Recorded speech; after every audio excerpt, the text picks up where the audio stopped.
What's up, guys? Welcome to a brand new Poker Live podcast.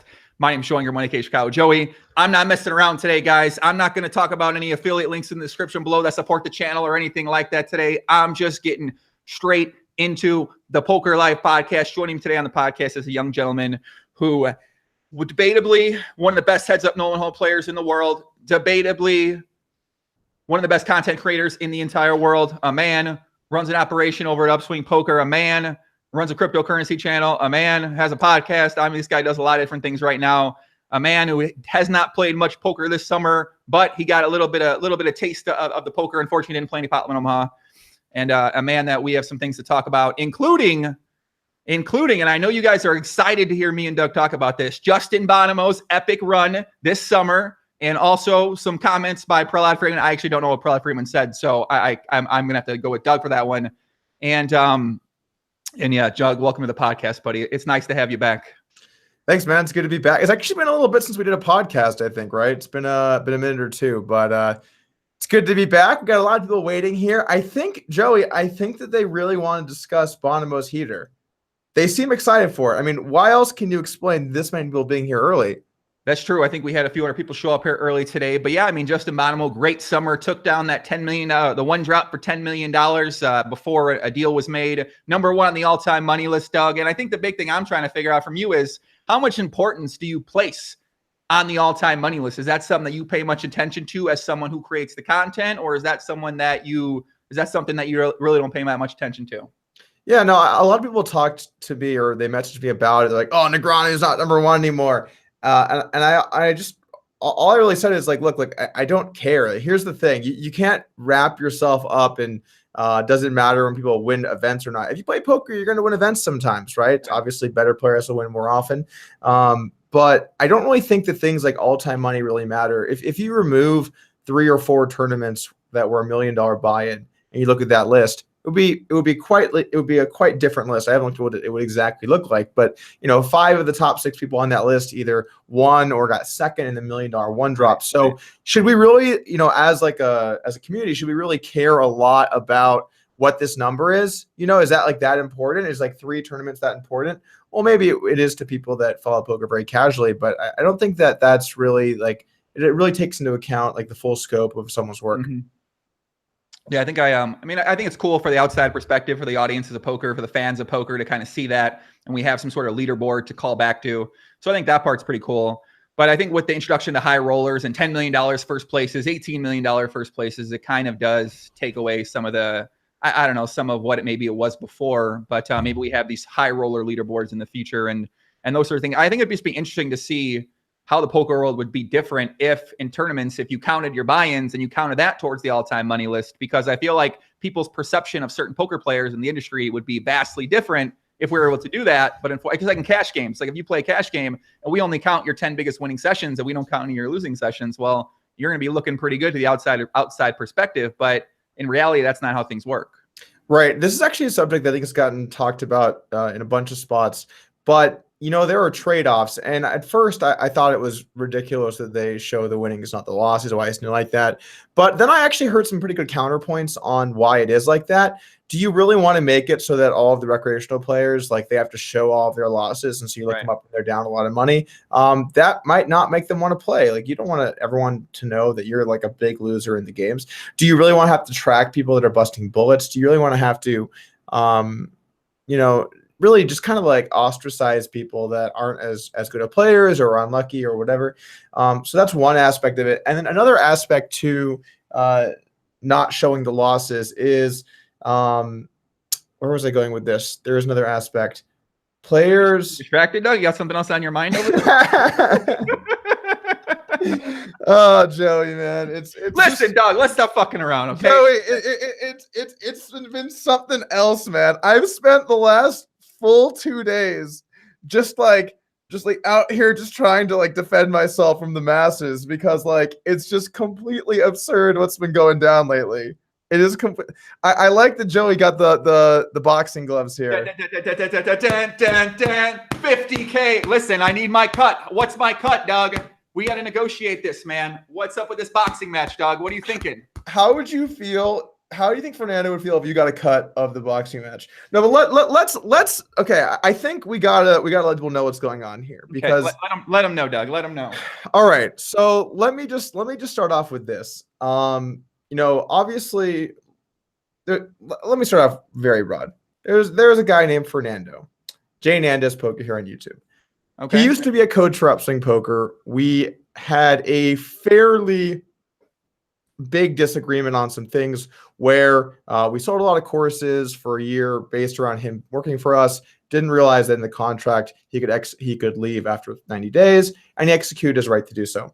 Which, you know what, that was a mistake on our part, and it was definitely a mistake for us to have a subscription-based course. Even though Fernando told us he would do it, he promised that he would do it to us, and we basically did it because this is what he wanted. It was our mistake, and I really don't like when people try and like pass the blame off to other people. Like, I did nothing wrong. I'm like amazing. Like, let's tell whatever about other people. No, I'm certainly going to accept at least some degree of responsibility. And while it wasn't my decisions to leave the course that really caused these issues, these problems, I could have protected myself better in multiple ways, and I learned something as a person and as a businessman moving forward. And I also learned a little bit about how, like, just because you think you're close with some people, you might not be. Right? You really might not be, and they might still act in their own self-interest. But despite that, a lot of the things that Fernando has done have been very unethical, including a couple of contract violations. He's not allowed to disclose things about Upswing Poker. He's not allowed to essentially work for competing businesses during his time during the contract, all these types of things. Well, about a week ago, a story went public where he didn't pay someone's mom for a lot of scarves that I got one right here. They sent me a scarf. I'm dead serious. That's not one of the scarves. I'm dead serious right now. It's not. Oh, wait, you're right. Okay, you're right. It's not. It says Calvin Klein. Oh shit. It says Calvin Klein. That was too soon. Okay. That was a really bad bluff. But anyway, so a story went public where someone's mom hand knit like 50 scarves or something. Took her like 100 hours to do so, and he refused to pay her for the scarves. And like, I just saw this and I just thought, honestly, Joey, this is like one of just the scummiest things I've seen in a long time. Hand knit scarves, and he refused to pay the mom for doing this. So I covered it on my YouTube channel.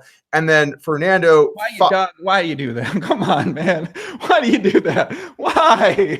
Because it's a relevant story. Did it not happen? You have to do that. Come on, Anyway, so then he posts a 1-hour video wherein he talks like, let's talk about stories. And I'm not doing this to get a discussion going. I'm not doing it for your entertainment. You shouldn't be watching this, but message me on Instagram. And then he just tells like an hour of essentially like all kinds of information, including like all of our business information as to the deals that we made. Mine included, yeah. Specifically Joey's as well, getting angry at Joey, getting angry at me. Plenty of just straight up lies, some mistruths, and then plenty of actually true information. That's the thing too. Like he kind of like weaves it together. Like there are certainly a lot of true facts in there, particularly with the numbers. As far as the numbers go in terms of what his cut should be and those types of things, he definitely had many parts in there that were true things. He also included some like weird stories where he talks about how I like didn't acknowledge him for 10 minutes at my house, which, frankly, I don't remember that happening like that. Joey, you've known me a long time. I don't think I'm the kind of person who would just I don't know if he's trying to say I big timed him, like he's in my home and I'm like, yeah, I'm going to show this guy what's up by not acknowledging him for 10 minutes. I honestly don't remember that at all, man. So like, I don't know what to say on that front, but essentially he like told quote stories for a full hour of just all kinds of, all types of things, putting everything he could out there about me, about my company. And then he finished off the video or near the end of the video with, I really believe these guys owe me 100K, but they may or may not, I might just be making it all up, and like, here's the thing. This is like the most important thing to me.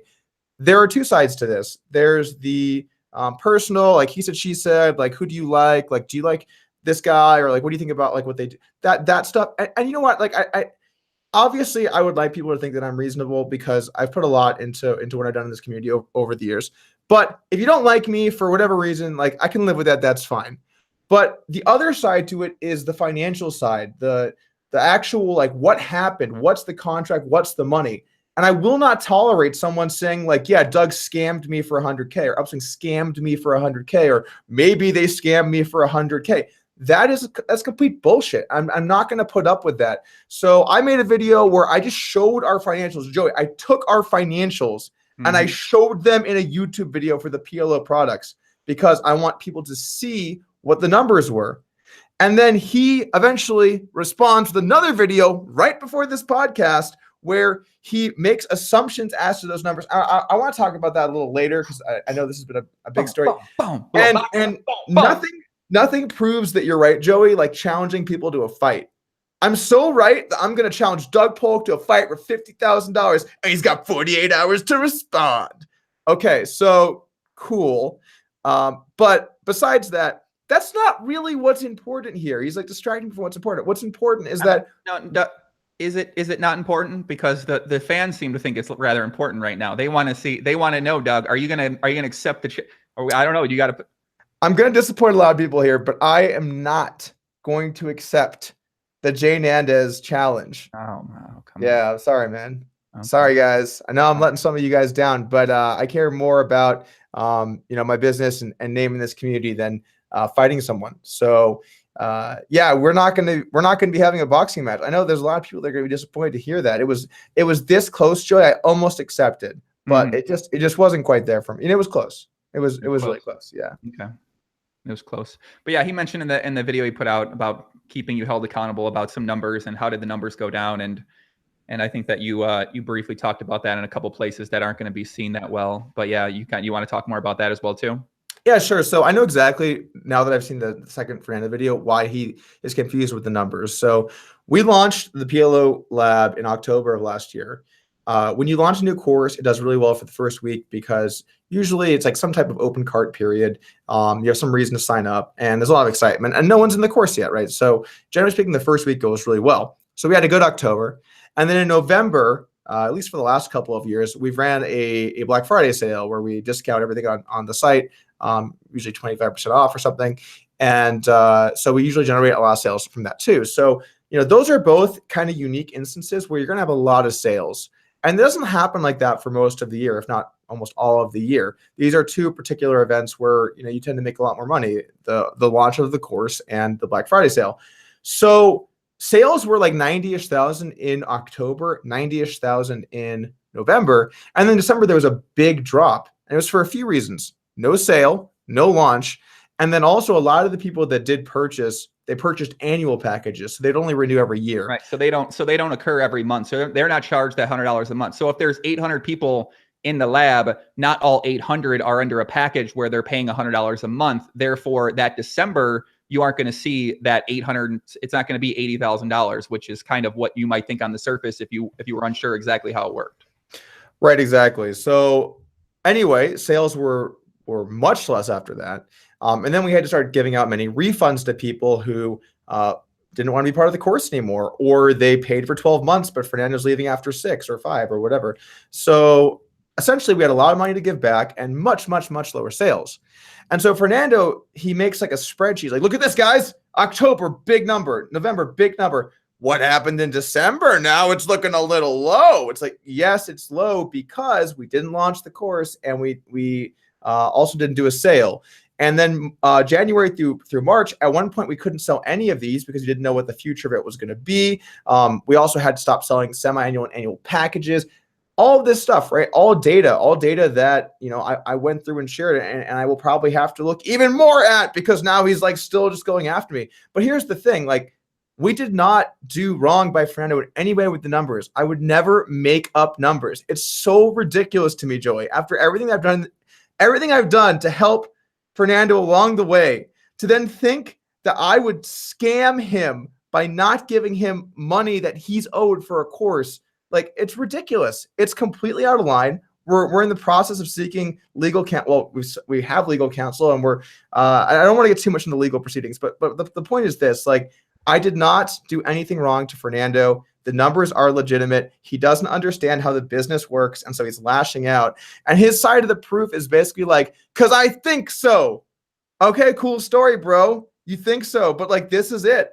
And he doesn't even address things like the Black Friday sale or the amount of refunds or the semi-annual and annual pack. Like, he just doesn't get it, man. He doesn't get it. And he's looking for a story so that people will take his side. And it's just total fucking bullshit. If you don't like me for whatever reason, that's fine. But financially, I would never do anything wrong by anyone. I'm a stand-up guy. I care about my name and company in this community, in this space. And I'm not going to do something like that. That's just ridiculous. How did I get dragged into this, Doug? So basically, Fernando in the video talked about how me being an affiliate, which me 2 + 2, there's many other people that are affiliates for Upswing products. And he talked about how I said that, and this is kind of where, you know, I start to question some other things he said, because he said in the video, I didn't send out bonus videos I promised, which I posted in a thread, which is linked in my description below here, where I did create the 10 videos for the bonus videos he said I didn't create for PLO University. So if he doesn't know that I created these videos, or if that I created other videos for the PLO lab, then I don't know. Like, he doesn't understand that or didn't know that. Well, I'm not sure what else he knows. And he talked about me a little bit in there in terms of a conversation we had outside the ARIA at 7 a.m. where he mentioned about, you know, it was briefly about, he brought up the percentage or how much I make in terms of people that carry over from the university to the lab. And I mean, I know, I'm not sure what he wanted me to say. My deal's with Upswing. My deal's not with Jay Nandez or anything that he does. So I don't know if he said he wants me to give the money back to him or something like that. I don't really know, but he never spoke to me up until that point. I have had him on 15, my podcast. I had him in my book. I consider him one of the people that I really like the most in the poker world. Someone I got along with very well. We love Helpman Omaha. We both share the same work ethic and ambition just for the things that we set out to do. So I've always really liked Jay Nandez. He's been one of my favorite people in poker world. So I feel like if he had an issue, instead of waiting months and after he signed the new contract to bring it up with me about it, all he had to do is message me any single time and say, yo, let's talk more about this. And whether the deal would have changed or not, I don't quite know exactly what would have happened. But, you know, for me, I mean, I don't know. I feel like I got kind of dragged into this a little bit on the side for, you know, for whatever reason. I think Fernando's upset that I guess I did well at the affiliate and I helped him out. I helped myself out. I helped Upswing out. I helped the PLO customers out there out too. So I don't know. It's very weird to see exactly where this is developing, because another post came out today from some former workers of Fernando and the PLO lab, the PLO mastermind that he has, or I think that's the name of it. And from Philip, he posted something about his interactions working with them. He talked about creating the content, allegedly creating the content for Jay Nandez's site and all this kind of stuff like that. Just a bunch of drama. I really don't even know where to go with it next, or where to follow up with the next. I guess from your standpoint, where do you plan to go with it from here? Like, what are you thinking about from here doing? All right. Well, let me just quickly address what happened with you specifically, because I think that's an important factor here too. The way that he talks. So for starters, all of our affiliates get the same standard 25%. That's like the standard that we do. A lot of people and a lot of companies make the mistake of like offering different people different things. And then you have this like problem where you're always trying to change the numbers and like, you know, negotiate out. And we didn't want to do that. We just want to set like a standard. This is the way we do business. If you're an affiliate, you get 25% lifetime revenue. That was what we did for everybody. So this was not just a Joey thing. This was a 2 + 2 thing. This was many other of our affiliates as well. We had a good number of affiliates across the board, but he specifically did not like Joey in particular bringing in people to Upswing. He did not like that. I also don't think he realizes it's a lifetime affiliate thing, which is why he thinks that the second time you shouldn't have gotten anything. But this is what we agreed to from the get-go. This is what we told all of our affiliates. This is what our standard has been. So I don't understand why he decided to go so hard after you here. Me makes sense. I'm at least like throwing punches and shit. Like I can understand. Well, I guess I'm not throwing punches, right? But anyway, the point is like at least like I'm in the mix. He really went after you for some reason, and it just honestly was kind of baffling. And then the thread sort of went like a different direction towards like you and like things about you. And I just want to say I'm sorry, Joey. I'm sorry you got caught in the crosshair here, man, because like, obviously that just doesn't make any sense. Like, we made a deal with you specifically, and you kept up your end of the bargain. And so I don't really understand. I don't really understand why it went that direction. Yeah. I mean, I stay away from everything. Every time I have creative content, when I start making videos, I've stayed away from really working with anyone I never do affiliate. I get asked for people to do affiliate by over 50 to 100 companies or people or whatever in a lifetime I've been doing stuff. I've probably only done maybe 2 or 3 ever. So I figured this safe option. All right. You had to convince me. I didn't even want to do an affiliate. You had to literally convince me for months to do it. I'm like, listen, I don't want to fucking be an affiliate. You're like, come on. It's a good product. I was like, okay, fine. Finally, a PLO content comes up. PLO University. I'm like, oh my God, finally. People have been asking me for PLO stuff for years. They've been saying, we want to learn. I watched the course. I think it's great. I think Fernando did an amazing job at it. Comes out, I promote the hell out of it. That's what affiliate's supposed to. That's what I'm assuming an affiliate's supposed to. You're supposed to promote it. You're supposed to help make everyone more money. You're supposed to help the customers out there find the product, and then it turns into this. So it is what it is. I don't know. I mean, it kind of just makes me rethink it doesn't make me rethink. It solidifies the stance that I've taken in terms of who I get in business with, who I promote, or who I talk about, because it seems like this kind of stuff can happen with almost anything you do, and it's I don't know, man. It's weird. It is. And this story that came out today about these guys, dude, this is like a really sad story. Did you read this post? The post by Philip. Yeah, by Philip. This is a really sad story. This guy does all of the content for his coaching site, basically, like all of like the prepared the lessons and stuff. Allegedly. And he plays whatever, according to the post, and he plays 5 cent, 10 cent PLO and prepares all this stuff for him, and then gets screwed out of 10% equity by Fernando because Fernando, I don't know, apparently just seems to think he can do that. Obviously, like, we don't know what Fernando's side of the story is, but like, the thing is, Fernando just seems to do stuff like this all over the place. He seems like anytime he can get a little bit for himself, he's in there for a quick buck for himself. And like, eventually, I don't want it to necessarily be some sort of thing where we don't know, right? We've heard one story here. We don't really know necessarily Jane Anders' side of that story too. We don't know any other business dealings he's been involved with, except with you two. What? No? Okay. No, you're wrong. You're wrong, Joey. We've heard multiple stories now. I have worked with Joey. I've worked with Fernando for a while, Joey. And by the way, I'm the guest, dog. I can say what I want. You're like, no, Doug, we can't do that. We can't say these things about Fernando. We're not going to say that here. Am I the guest or not? I'm speaking for the audience here, Doug. Come on, man. You know what they're going to say. Come on. Look, dude, here's the bottom line.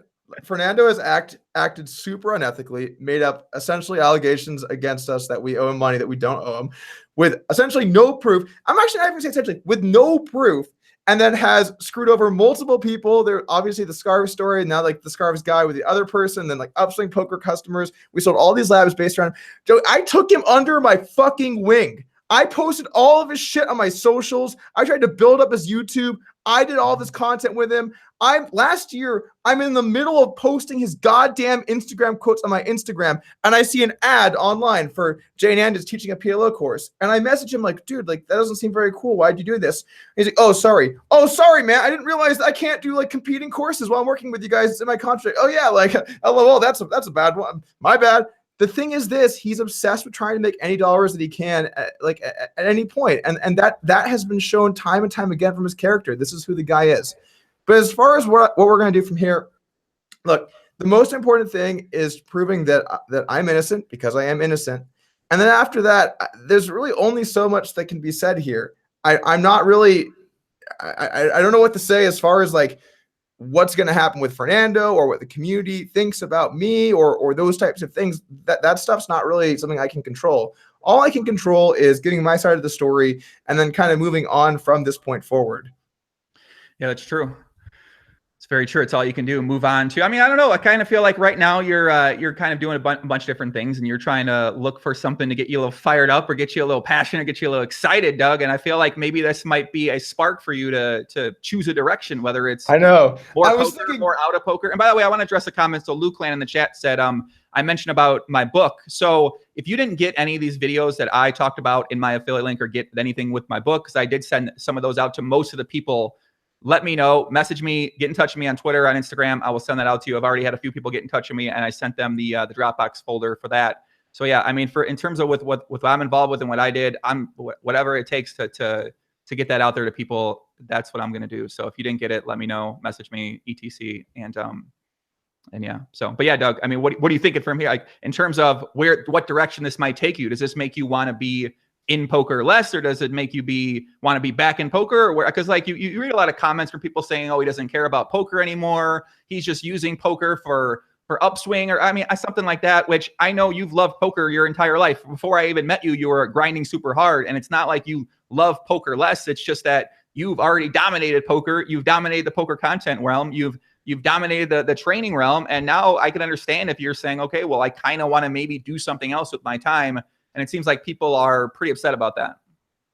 Yeah, well, I think it's one of those things where a lot of people that have followed me in the past or currently, they followed because they like me as a poker player. They like to see me play poker, see me play high stakes, or that's where they heard about me.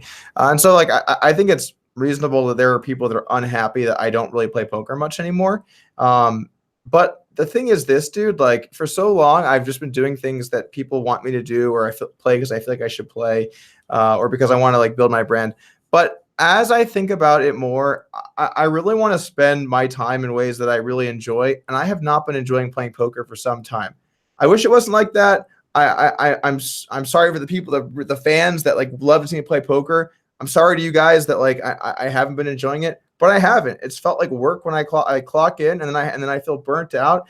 And also something like kind of changes with you, like when you play less and less poker, and you're getting older, and you do play poker, you just like you just don't feel as good about it as you once did, and like that's something that I have to accept. I can't pretend it's not there. I remember like towards the end of playing a lot of tournaments, I'd play like a 25K or 50K, and I'd like lose and go home. I remember feeling really shitty afterwards. I'm like, man, it's weird. Like the amount of money that I lost here is totally fine within my bankroll, but I still feel really shitty about losing that much money. And I don't want to have to feel like that in the future if that's how I feel. And I know that that's not a popular thing to say, but it's how I feel now. I don't really like the losing aspects of it. I'm definitely not going to study it anymore. And I don't enjoy playing that much. So I don't know if that's going to change. I didn't play much early this year. I was hoping that by not playing from January to May very much, by the time WSOP came, I'd be really pumped to play. I played 2 days this summer, and I did not enjoy it at all. I wasn't happy. So I don't see myself playing much poker for quite some time.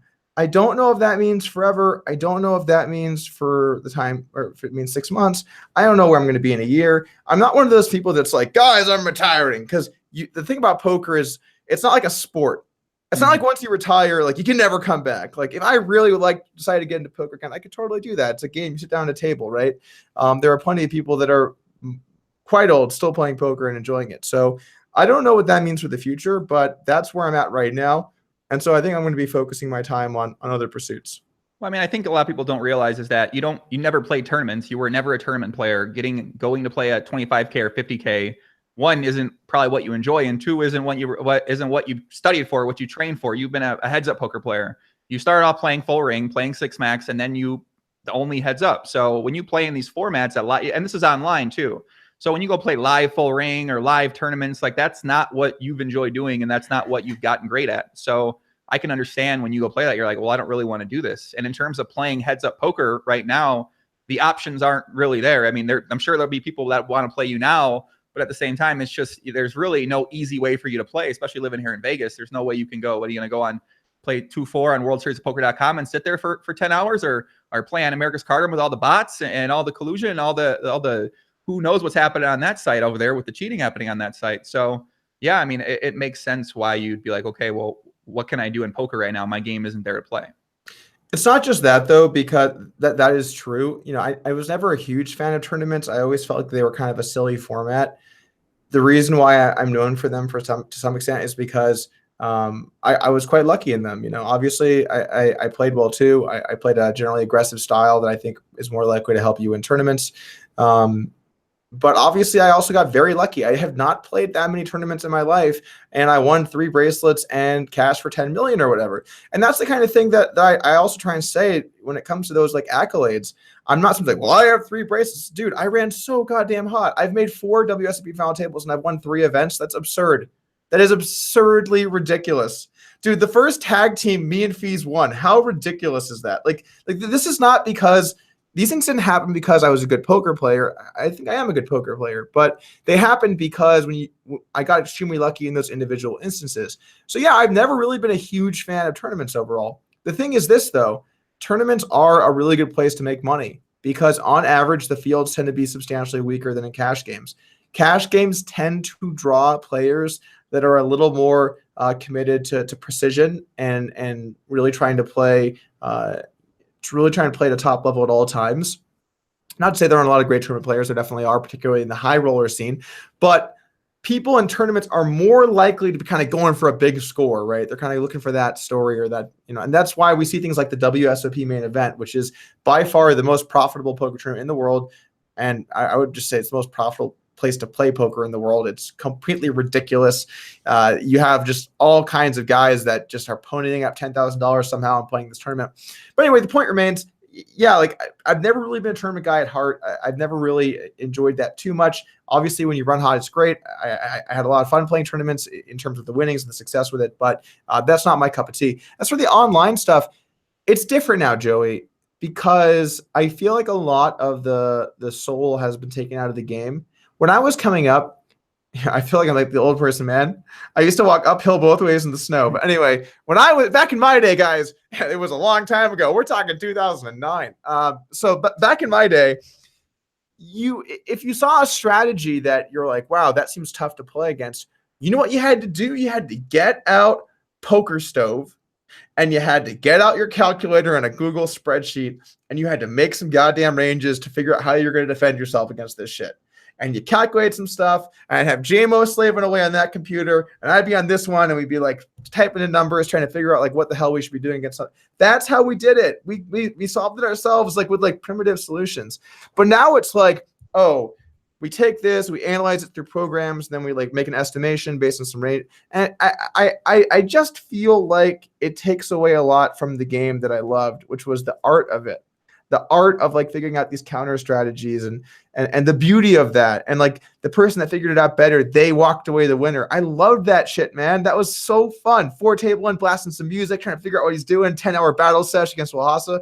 Those were great times.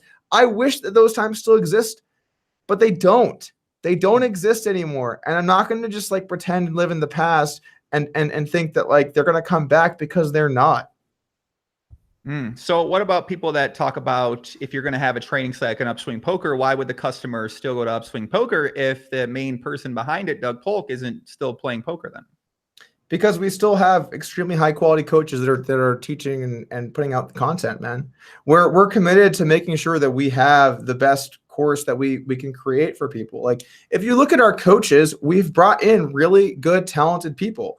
For whatever you want to say about Fernando, he did a great job at Upswing. He put out awesome content for us. I'm proud of. I mean, you can still purchase it over on Upswing. I'm proud of what he put out. I'm proud of what, dude. I made a heads up course. I still think like, obviously I'm going to be a little bit biased here, but having made that course myself, I think that might be the best poker course ever put together. I've had so many people say like, Doug, like it was an eye-opening experience for me, like just learning from that course. People who didn't play heads up at all. I think Pertush made a great tournament course. I think Andres, Educa Poker, one of the best 6-max players online of all time, he made a course earlier this year that I think was also quite good. We had Llama, he's like made millions of dollars playing mixed games. Jacob Dalla, he made a course. And then, of course, the lab as well, which is are more like, generally aimed at like small to mid stakes, no limit players. We got good people in there, too. We got Fried Mulders. He's a great small to mid stakes 6-max player online. Mike Finstein, who, he's a live poker player. We have a lot of demand for live content, Joey. It's something that I think a lot of people don't realize, but we wanted to get someone that actually does really well playing live, and we've known for a long time that's a good poker player, added him in here. Anyway, the point is, even if the content isn't just myself or Ryan Fee, we're putting in good people. Like I want people to know that you can always trust us. Like that's the main and most important thing to me, is that we will always put out good content. And if you don't feel like that, or you're having any problems, you can always either tweet at me or email support, or like we'll take care of you guys. Like I'm really proud of what we put together, and that's probably the number one thing that I care about the most. Yeah, I think that's people's main concern. They say some of the people might not be playing much poker now, but the courses were made. Like for Tush, he's not really playing much poker now, but he made the course when he was still playing poker, and then the 300K high roller will happen, and then ever since then, it seems like he's been pretty quiet on the poker front. But yeah, the courses that were made, the lab that's made, it's not like you necessarily forget how to play poker or know how to teach poker. You put in hundreds of hours at this stuff. So, and you've also made, I don't know, hundreds of YouTube videos for free now with all this poker content and knowledge out there. So I think it just doesn't go away. You don't just forget how to be able to teach people how to get better at poker. I think that's still going to remain strong. Yeah, I think that's certainly a big part of it. But I also want to be honest that I think my poker abilities are going to regress over time. I'm not studying. I'm not playing.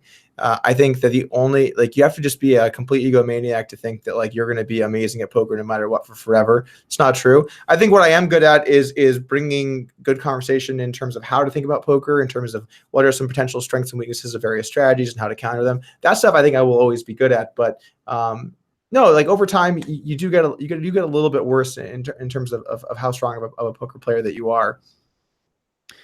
Yeah, someone in the chat said, "Why didn't I do the PLO course?" So when Doug and Matt and the Upswing guys came up with the idea for the PLO course, they obviously asked me about it. And at first, it seemed like I something I want to do, but then, if anybody's know me, it's not something I'm going to do. Like, I don't want to wake up every day responding to people in forums, and like I don't even think I would necessarily be able to do a good job at it unless I dedicated my life to it for a bunch of time. So I recommended Jay Nandis for the course. I told Doug and I told Matt, I said, I think Jay Nandis would be great. I had him on the podcast a few times. He seems like he wants to be a businessman. He wants to get into this world. I think that he would do a great job at it. So I recommended him. I thought he did an amazing job, much better job than I could ever done at it. This is kind of what he's been wanting to do for a long time. So in terms of, was I supposed to do it? No, I was never supposed to do it. That was never going to be me. And if I would have done it, then I probably would have gone crazy, because I mean, I'd be a much better Aloha player right now, technically, because I'd have been so entrenched in studying and getting better, but I don't necessarily know if it would have been as good of a thing. I think the university was, and it currently still is, an amazing product, and it's just so much and so in depth that you have to really dedicate yourself to get better with the knowledge in there. But yeah, I don't think I could have done a good job at it as was done. Yeah, well, so at the time we were discussing whether you wanted to do it or not, and then you're like, I think Fernando would be good, and we had discussed several times. You were like kind of on the fence, and so Fernando like really wanted to do it, and so it just seemed like the most natural fit. Yeah. Yeah, I don't know, man. Poker's kind of it's getting interesting, because it seems like there's even more. I don't know if this was how it's always been, but there's more emphasis on tournament world, on tournament players. There's less going away from, because the online cash game scene right now is going away little by little each day. There's just, the games are more segregated. They're on these sites like I don't even know. There's all these Asian sites now, or these other sites that are smaller that have the high stakes games with high rake, and then they have some sponsored players who promote those games. And once again, they're extremely high rake. So whether they're good or bad, or where somebody should play, is debatable. But yeah, the online world slowly kind of keeps changing for the worse in terms of just attention, or interested, or as I don't know, just like a place that people can really go and still have that dream of making a living and making money at the game. Yeah, so it's interesting, man, because I think that there's a lot of talk right now as to like what's possible in poker. And although there are a lot of negative aspects to what's going on in the community, I still do believe that you can succeed as an upcoming poker player. I just think that the bar for how good you have to be and how disciplined you'd have to be is a lot different. I think back in the day, like 10, 15, 20 years ago, you could run up a big roll and then do some extremely stupid shit and then still make your way back, right? You could still find a way around because there were enough opportunities. I don't think it's like that anymore. I think you really have to have your shit together. I think you have to be prepared to spend a lot of time studying. I think you have to be prepared to spend a lot of time playing. You have to be prepared to have good bankroll management. That's a big one. That's something that bankroll management is one of those subjects that people are like, yeah, bankroll management, yeah. But then like so many bigger name players have terrible bankroll management and end up going almost broke because they don't have it. It's just like, it's not just like the thing that you say to sound like you guys should have bankroll. No, it's like a big problem. Like many people struggle with this, particularly tournament players. There are so many times in a high roller where someone has just like a completely absurd amount of net worth just riding on the line. I don't know how these guys do it. Like, I don't know how they sleep at night, or I guess they sleep less comfortably, but I don't really understand how you can do that and just have like inf money on the line all the time. That's just not when it works, they look smart. When they fire huge and they win a big tournament, it's like, that was how you're supposed to do it. No, that's not how you're supposed to do it. And we see this in society all the time. We always like look at the winners and we're like, look at the winners. That's how you do it. No, sometimes they did super irresponsible shit to get there. Yeah, I definitely agree. People in chat are saying something about online poker being dead, and I don't think online poker is dead. I think it's just changed differently. I think you need to shop around sites, you need to shop around games, you need to be more diligent in terms of the security on the site and potentially being included against on the site or playing against bots on the site. So I don't necessarily think it's dead, but I do think it's not like it was. It's sort of like a easier progression path in the past, whereas now there's just a bunch of sites you got to navigate. There's some private networks, there's places you got to deal with agents, sometimes you got to give them a percentage of your winnings, sometimes there's just all these sorts of different things of how online poker landscapes change. Of course, we have some sites coming up. Run It Once Poker's coming up pretty soon. Party Poker's doing more too. So we'll see if things start to change or start to get a little bit better. But I still think it's very possible to be able to get a lot better at poker from online and make a living at online poker. Is it still possible to make that $500K, $1 million for the top people? I think it is, yes. But is it as an aspirational thing as it's been in the past for live poker? I don't think so. Is that still there for tournaments? Of course, there's always the dream of hitting the big score. And I think that's what keeps bringing people back. We just saw the main event have 7,800 people this year, the second biggest of all time. So clearly tournament poker and live poker in general, according here to Vegas, is on the rise. It's hot as ever. But online poker right now, it's just not. And maybe that'll change, maybe not. But that's okay. That's sort of what happens sometimes. Yeah, I think that it has certainly shifted, because I think back to when I was younger, I really do think you could make it as just an online pro. I think nowadays that is not as much the case. Yes, you can still make it to the point where you can make a living off of it, but it's much more difficult. I think if you really want to succeed, you have to hone your skills online, become a much stronger player there, and then take that and apply that to a live setting, whether that's going to be large tournaments, whether that's going to be, cash games at casinos, or maybe if you find good private games, or you network somewhat well. And that's a subject that we've talked about before here, where how much are you willing to kind of like just use networking to try and make money too. But that's becoming more important if you want to succeed as a poker professional. But the point remains that I think like the days of young kids coming up and making a lot of money from playing specifically online poker only, I think that those days are coming to a close. Yeah, because I want to touch on some more comments people are saying in the chat, because it kind of unfortunate because or Jane Andis put his video out there on his channel, and then you made a response video. I'll put that in the description after the podcast is over, but it's not public on your channel for a few different reasons. And in the video, you lay out all the financials. You say, okay, we made $713,000 revenue from the Upswing PLO University course. You show the percentage that Jane Andis gets. You show the percentage that affiliates get, or I think you show that in there too. But you kind of lay all this out, and then you show the receipts from when you paid Jane Andis through PayPal and through Chase Bank. And then some people want to know about the last $1,200 from the last 3 months. Was that been paid out yet, or is that something you can't speak about, or what's the deal with that? Right. So we have an outstanding balance, as we've told Fernando, of around $1,200, and we will be paying him once we have been legally advised to do so. I mean, I can't. It sucks because there aren't many things that I can't not talk about.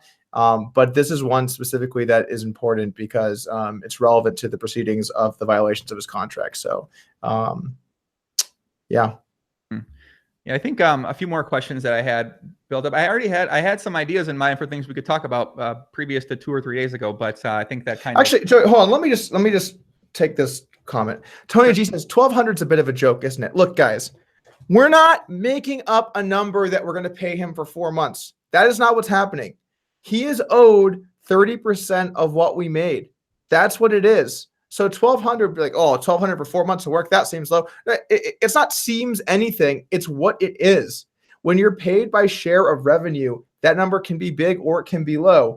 And if you quit a site to launch a competing site, and then we have to tell our customers that there's going to be a lot going on. There's going to be refunds for people who aren't going to get the amount of time that they purchased. There are going to be people who are upset and don't want to have to listen to Fernando anymore. We had a lot of customers who said, look, I'm sorry, but I just can't look at Fernando after this. And I mean, what am I supposed to say? Like, no, you're going to look at him and you're going to enjoy. No, we just give people their money back, right? So we had a lot of refunds. We had way less sales. And then obviously we had to stop selling 6 and 12 month packages. And then we had a period of time where we weren't selling anything at all. So sales dropped a ton. We had to give a lot out in refunds. And then people were like, oh, it's a joke. You're paying him $1,200 for 4 months.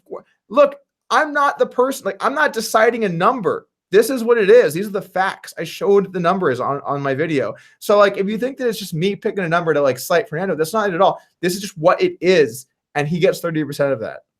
Yeah, if you guys had any more questions, I see some questions about things we talked about at the beginning of the video. You can go back and check the beginning of the video. So we answered some of these questions. If you guys are just tuning in a little bit late, and yeah, it's about 5 or 10 minutes in there. And some people said, how much did I make during these last 5 months? I made about $500, I think, throughout the lab in the last few months. Yeah, you know why? Refunds. You know why?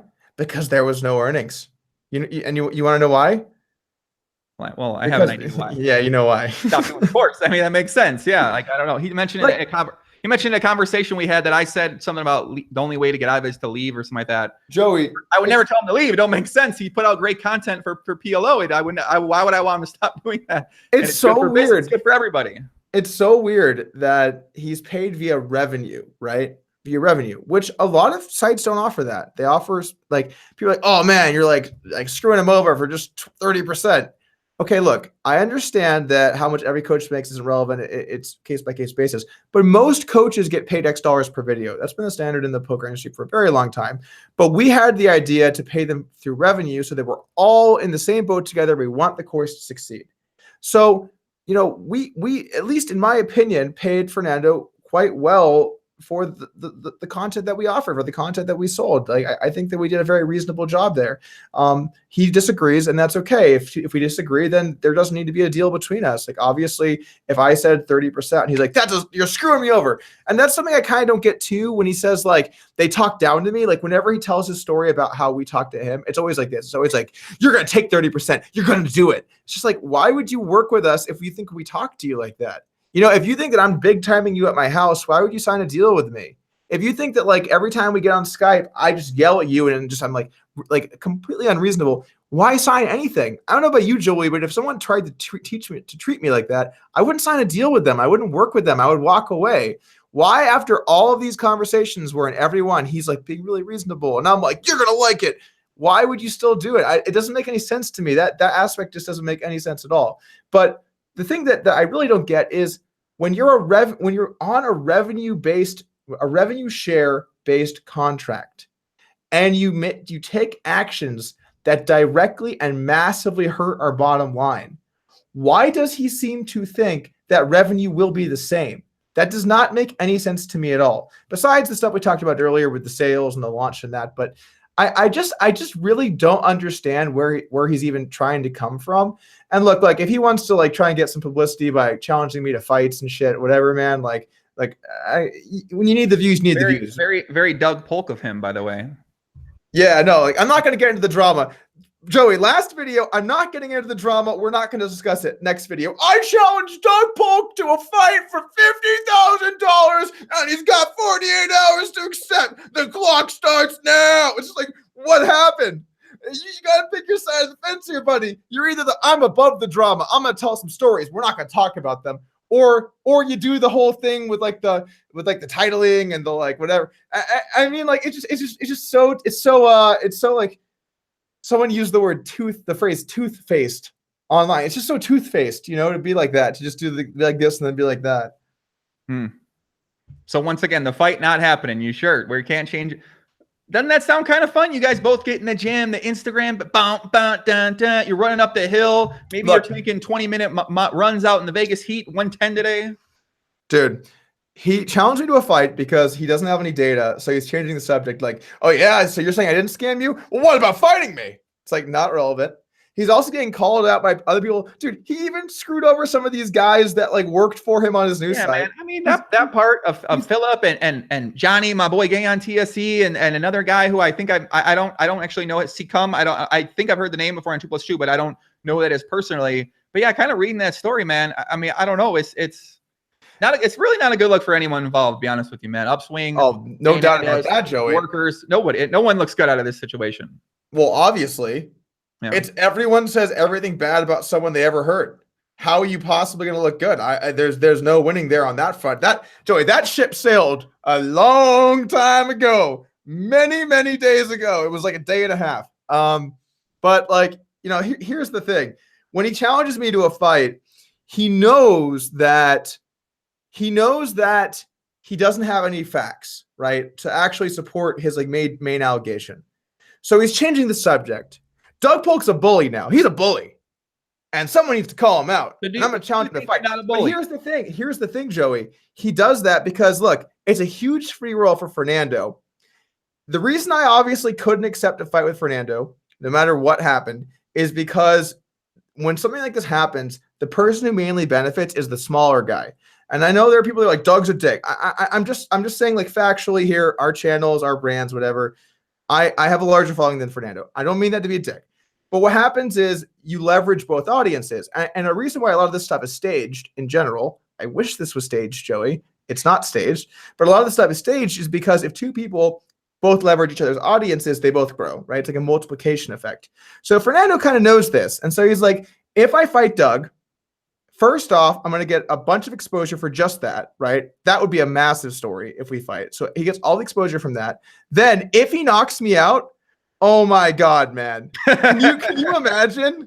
Can you imagine the headlines? It's just like me, just like this, just like the front picture, like on every internet like poker thing. Negreanu's like, oh, he's gonna get his. Maybe he shouldn't eat so much steak. I don't know, whatever the hell like people like that say. The point is like it's a huge free roll for him. If I knock out Fernando, it's just kind of sad, right? It's just kind of it's like Doug knocked out that guy who like told him he'd fight him. It's just like, I don't know, it's like not really like relevant. So I obviously could never accept that regardless. Would I win in a fight? Probably not. I've not fought many people in my life, Joey. Really haven't. I'm pretty crazy though with like preparing for things. Maybe I do okay. I don't know. But it's not relevant. It's not relevant to any facts or like what happened, which is, did I scam Fernando? Answer, no. Here are facts. He can talk about fights and whatever else he wants to. Listen, guys, if you want to see Doug Polk and Jane Andis fight, hit that like button right now. Smash it on here if you want to see it. If we can get up there, I don't know, 1,000, I'm going to do in my power. I'm going to get out there. Don King, a.k.a. Don Poppy's here. I'm going to need my cut, of course. You know, it's got to happen, Doug. What are you thinking percentage-wise for me? Joey, I'll tell you what. If you get 1,000 likes, I might reconsider this.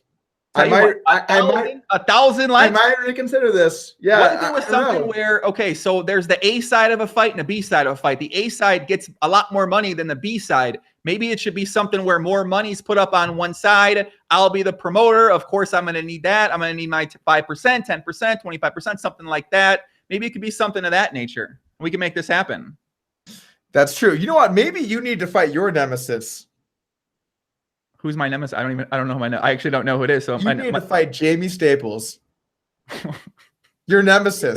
He's not my nemesis, bro. You called out Jamie so many times. So many times. Ultimate sweat challenge. This is the sickest fucking idea I've seen. Like, people are submitting videos. Smash that like button if you want to see Poppy fight Jamie Staples. Fight Jamie Staples for? What are you talking about? The kid's trying to do good in the world, trying to make a fucking living. Why am I going to fight Jamie Staples for? Hey, chat, who am I? No, he does a great job streaming $3 tournaments. Really great. He's really good at streaming the $3 tournaments. Yeah, no, he does a great job. Listen, no, Doug. PokerStars came out and they said that Twitch streamers, they aren't for winning players. They're meant to be entertainers. I think he does a great job by what they say on there. This is what I'm saying, by the way. He's doing it right now. They just came out and said that. What are you talking about, man? That's what they said. He's doing other things. He's got a prop bet where he's got to be like under sub 10% body fat. That takes a little precedent. It's hard to focus on poker when you're trying to have something like that happen. So Joey, I can understand. Joey, I got to give it to you. You have the best podcast of anyone named Joey. Like, name one other person.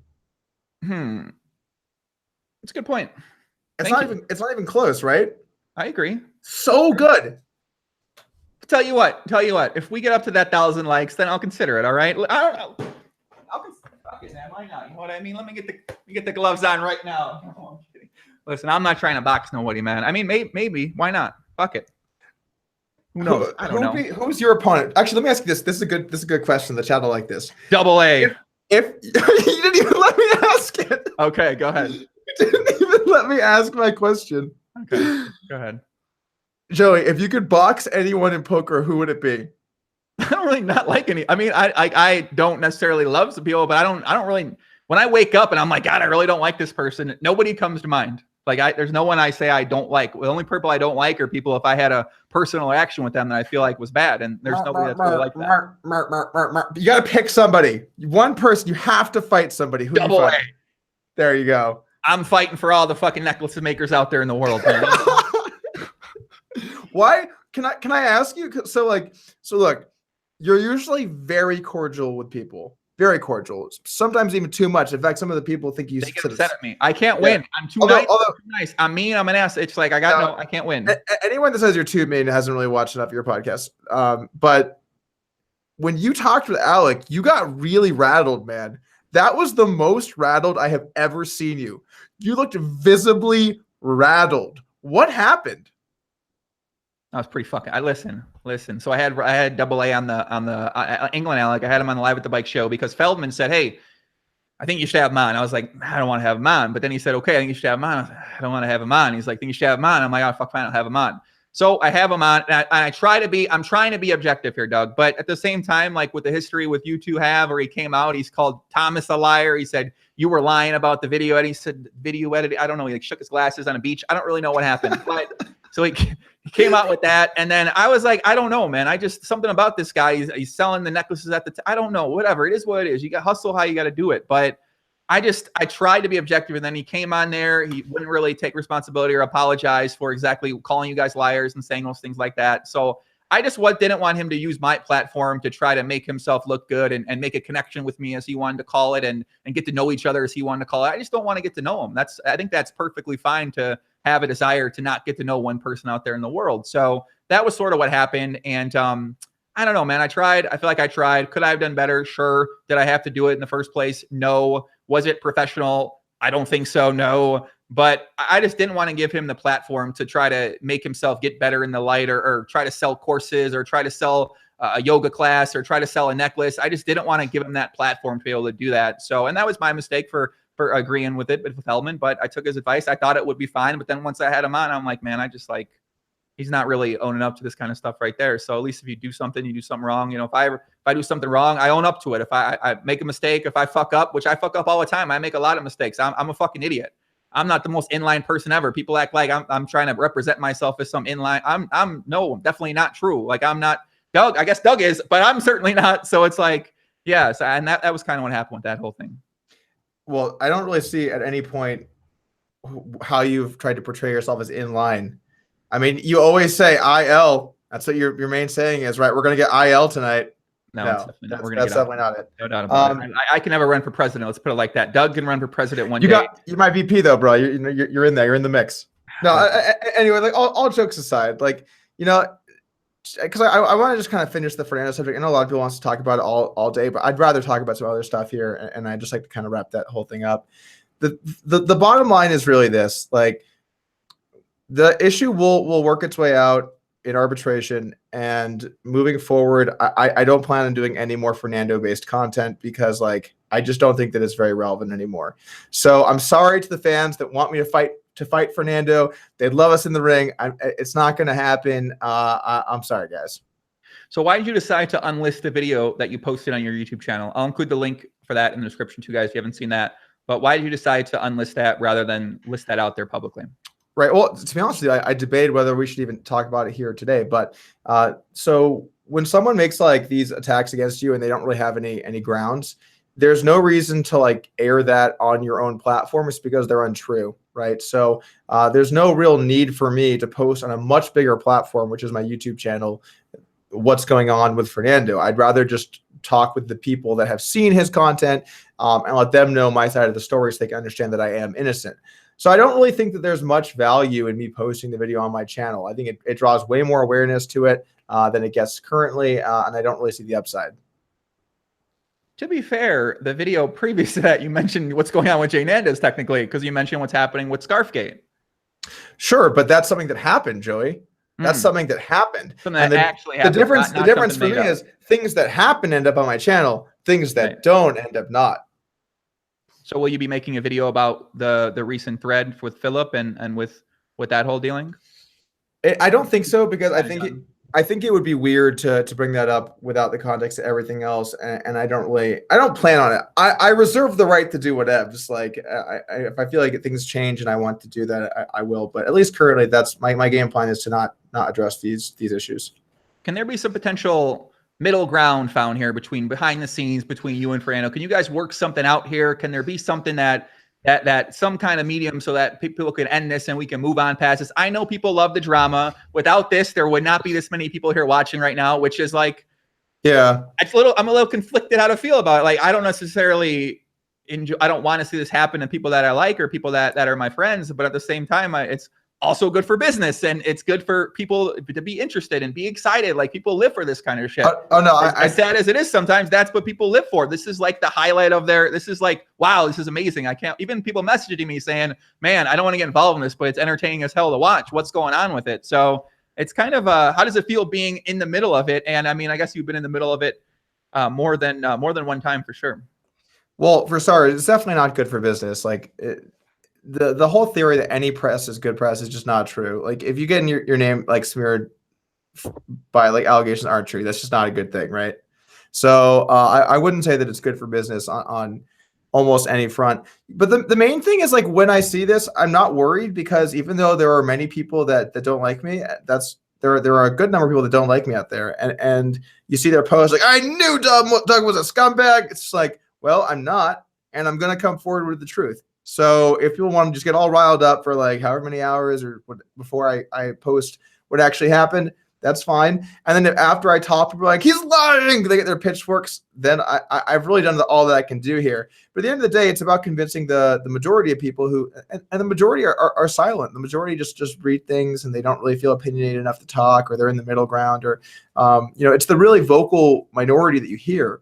Those are the people that matter. It's the people that actually are going to see like the facts and go from there. And so I guess like that's the main thing that I cared about with this. But as far as being in the middle of it, it kind of sucks. It sucks when it's like personal, like business and like your financials and someone's airing all of your stuff. That sucks. No doubt about that. But it's just kind of the way that it is if someone wants to go that direction. What do you think about people talking about you being a bully? What do you think about that?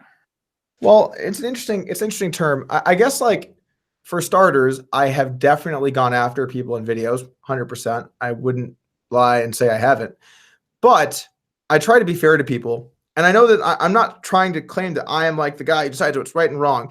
But in general, if I don't know for sure about something, I try to have a nuanced position within the context of my video.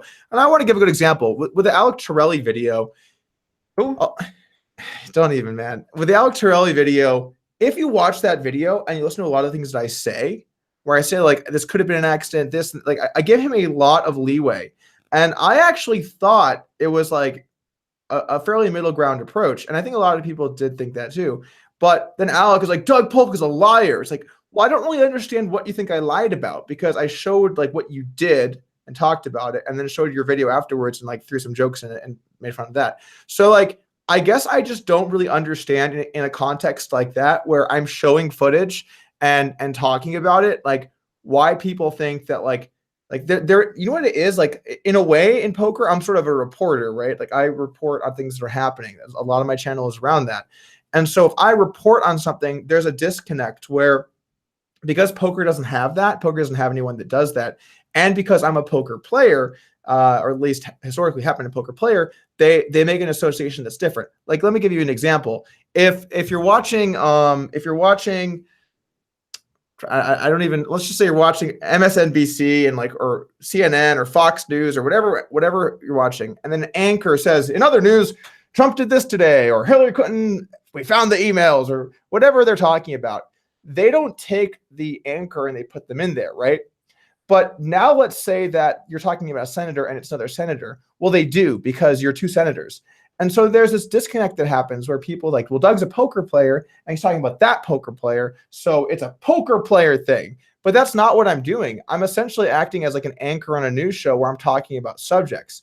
So when people bring up all of these, like, oh, and then Doug had beef with Alex Torelli, and Doug had beef with this, like, did I really have beef with Alex Torelli, or did I post a video where I showed what he did and talked about it? Like, look, like I have never personally had any bad experiences with Alec. It's kind of a weird dude, and he probably shouldn't have done what he did in that video. But that's not like, the story's not us. The story is Alec. And but because we're in poker, people don't differentiate that. So a lot of these like supposed beefs aren't really beefs at all. There are only a few people that I have like legitimate, I guess, to use like the stupid word, beef with. Let me take a couple more questions from the chat about and then what else we got on the mind? I think a question I saw from Chainsaw Alan Kessler. This seems like old. This seems like it was last year. But how much was the billboard cost? The More Rake is Better billboard outside the Rio this summer. How much did that cost? I asked the question I got the most about you this summer, Doug, is how much did that billboard cost? Doug, you're going to reveal how much the legendary More Rake is billboard cost. Why not? We're revealing everything anyway. Yeah, it cost. I want to say so the spot cost, I think, $5,000, and then installation and materials and everything cost like another $1,000-ish. Let's call it $6,200. 6,200 for the billboard. So it was for 6 weeks, or what was it for? It was for June, but then they didn't have like another person afterwards to purchase the spot. So I just I free rolled the main. It was actually pretty sweet. I got to head up all through the main. Wait, what do you? Oh, okay. So you got a free roll for after the main.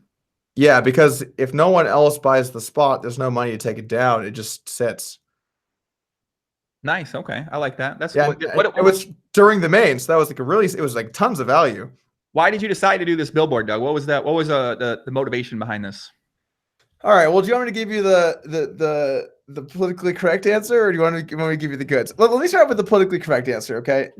Give me the politically correct answer, man. Politically correct answer is, I really think that even though people get tired of hearing the story, PokerStars fucked over a lot of people. They fucked over. You think the affiliate stuff at Upswing is bad? PokerStars told all of their affiliates to go fuck themselves and stop paying them, and said, like, we'll see you in court if you want to do anything about it. That's what they did. Meanwhile, whatever. Let's Can you imagine if you did that? Ooh. Oh my God, dude. That would be you. That would be you. The video me and 2+2 would be making about you is Poker News might make one too. The video, the reports we put out there. PokerStars does it. It's like, what? It's okay. It's in the contract. It's in the contract. So PokerStars did. It's in the contract. Yeah. It's fine to do.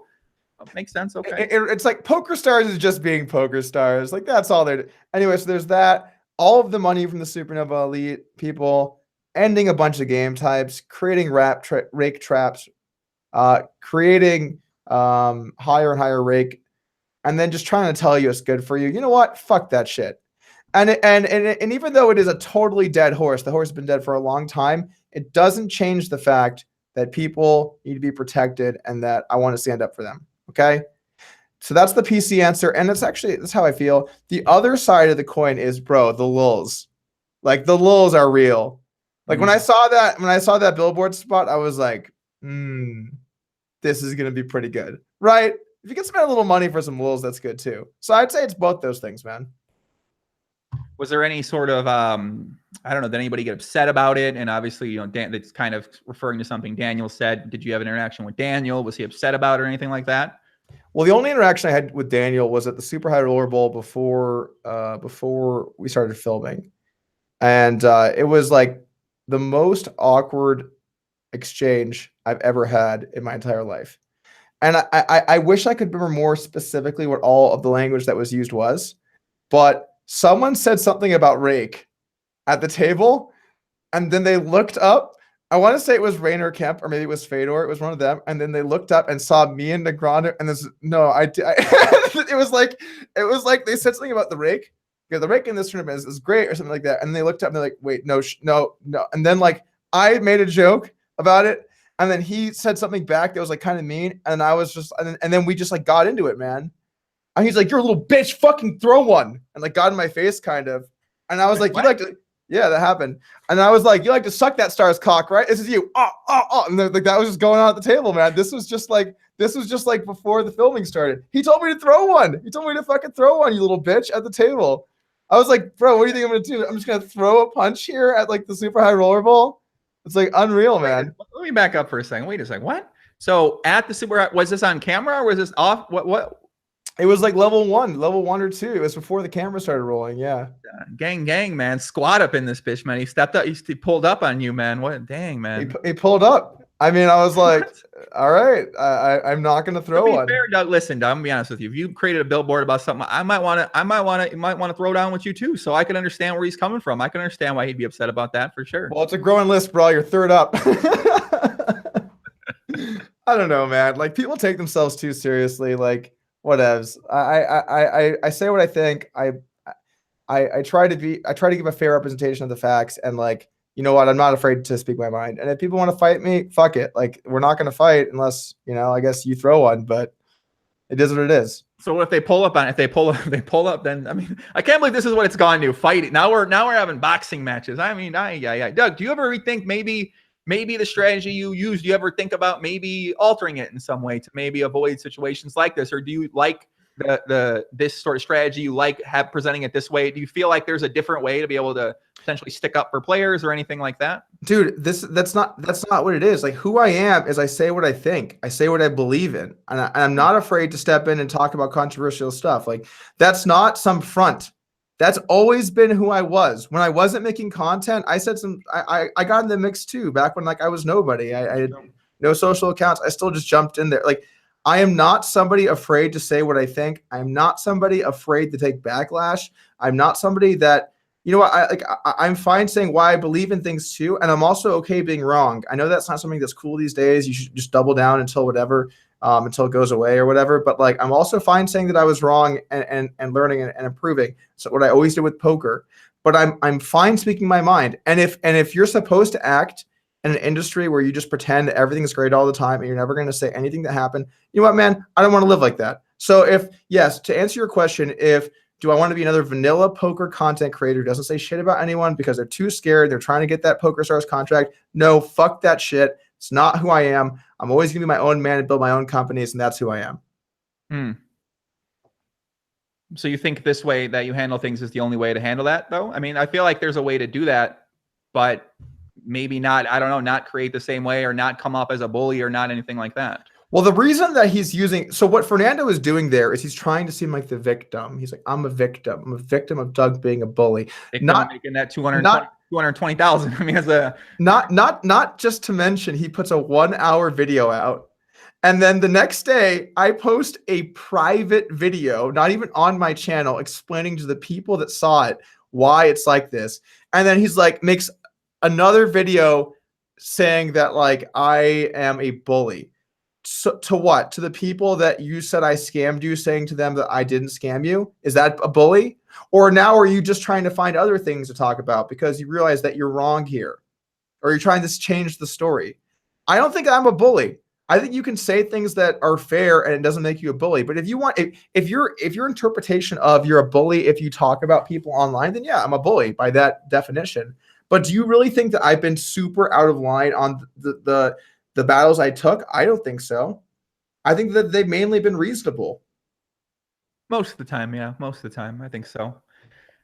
I can kind of understand both sides of the situation. So I don't know, man. What a drama, as Patrick Antonius would say. What a drama. What a drama. I think Patrick Antonius said that. So what else is on your mind, Doug? The most that you can bet or raise is the size of a pot. That is also true. The most, wait a sec. So in the Great Game of Pot Winnowell, the most you can bet or raise is the size of a pot, correct? That is correct.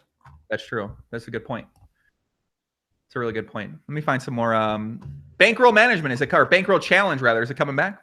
Bro, we're right in the thick of it. We have never been closer to completing the bankroll challenge. We got a pipe and hop session coming up in November. What? November? It's November. It's July. Oh shit, that's crazy. Yeah, November. I'm gonna see you guys there. Don't forget about the bankroll challenge, guys. Never forget. What are you mainly working on right now? Because I see you doing a little bit of this, a little crypto. You got a crypto podcast tomorrow with not crypto. I thought it was with the Crypto Nick initially, but it's actually Crypto Bobby. It's really hard. Everyone's got crypto before their name. There's like Crypto Girl, Crypto Chick, Crypto Lady, Armin Van Crypto or something like that. There's JMO. It's just hard for me to keep up with all these crypto guys. But what's going on with you right now? I saw you streaming video games. You're playing. Me and Fees actually played some Fortnite the other day, so we got to get in there for some squads or some duos there. But I see you playing video games, World Cup 3. And by the way, people keep like, they say something like, oh, Doug's streaming video games.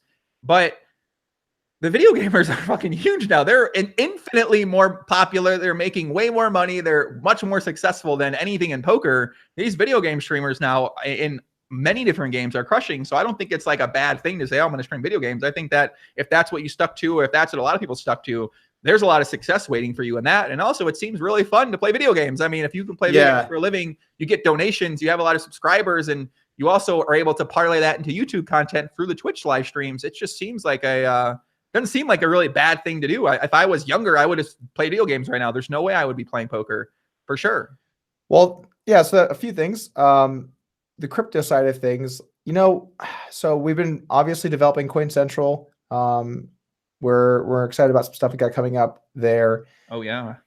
Yeah, I'm not allowed to that business. We're gonna leave it. We're gonna leave behind the curtains with what we're doing, at least for a minute here, Joey. I can't just air everything all the time, but we're working on some stuff at Coin Central. I'm excited about.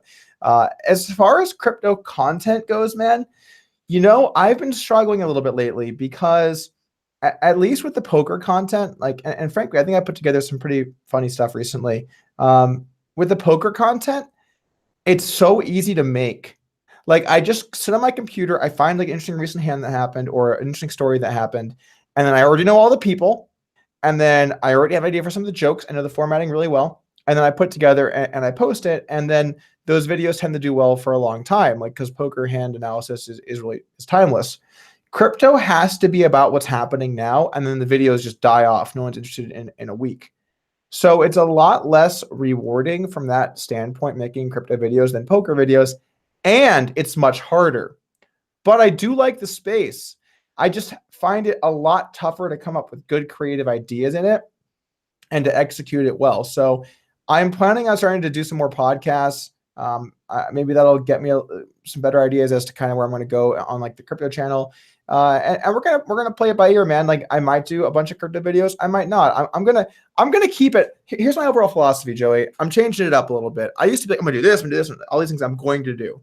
Now I'm gonna be way more just fluid. I'm gonna do stuff I want to do. If there's a video on crypto I want to make, I'm gonna make it. If there's a podcast I want to do, I'm gonna make that podcast. If there's a poker video, poker hand I want to analyze, we'll do that, or a story I want to talk about. If I want to stream, if I want to play video games, like I have no delusions of grandeur when it comes to Twitch. But I've been enjoying playing video games and talking with people and hanging out. I might do that today, actually, after this podcast. But the thing is, like, I'm going to do stuff that I enjoy and stuff that I have good ideas about. I'm not going to box myself into, like, have to do this, have to do that. No pun intended, by the way. Box myself in. Yes, no pun intended. You're not trying to weave. You're not trying to weave a web for yourself. Yeah. So I even did some videos that were on a more mainstream, like, broad channel that I'm probably going to do some of that stuff, too. So, you know, man, like, I don't really know what I'm going to do, but it's going to be a wide variety of content, and I'm going to see what sticks. You ever thought about doing a video on that boxing match coming up between KSI and Logan Paul? That's got all the mainstream talking on YouTube. Man, like I debated it, but I just couldn't bring myself to do it.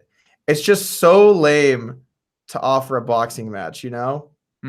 I just couldn't bring myself to do that.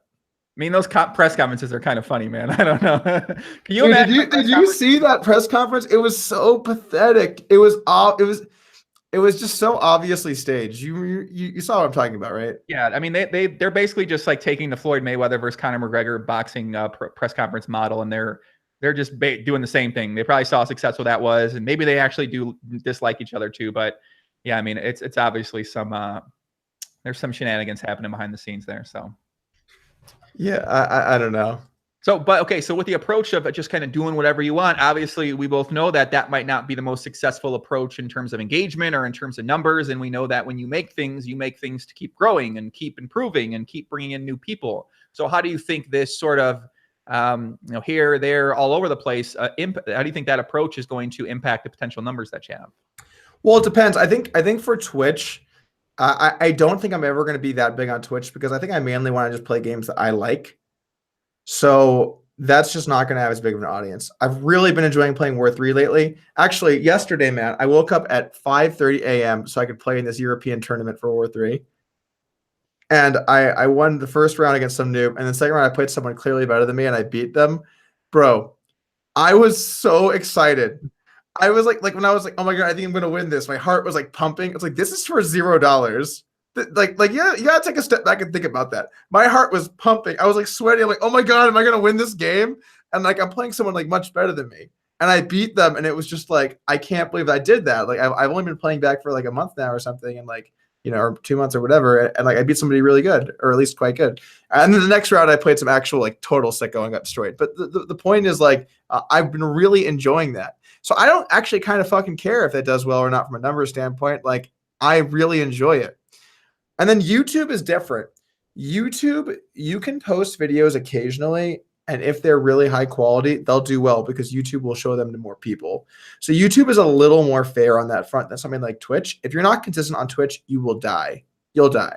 But on YouTube, if you put out really good stuff and people like it, they'll wait for your next video, man. They'll subscribe, and then when they see your next video, they'll watch it because they're interested in what you put out. We got my man Anton Morganson in the chat. What's up, Anton? Avid fighter himself. Anton's the man. Big shout out to Anton out there. I see him in the chat right now. Okay, so people keep asking about this, and I actually don't know what you're talking about, so I'll ask you about it. So they're talking about something with run it once. I don't know what that's referring to. What are they saying? Is that something that is in a video, or what's this about? Right. So when we started Upswing, we bought a ton of domains. We bought a bunch of defensive ones. We bought a bunch of ones like downswingpoker.com. That was going to get made, Joey. Somebody was going to buy downswingpoker.com. And then we also bought a bunch of available domains that we thought might increase in value.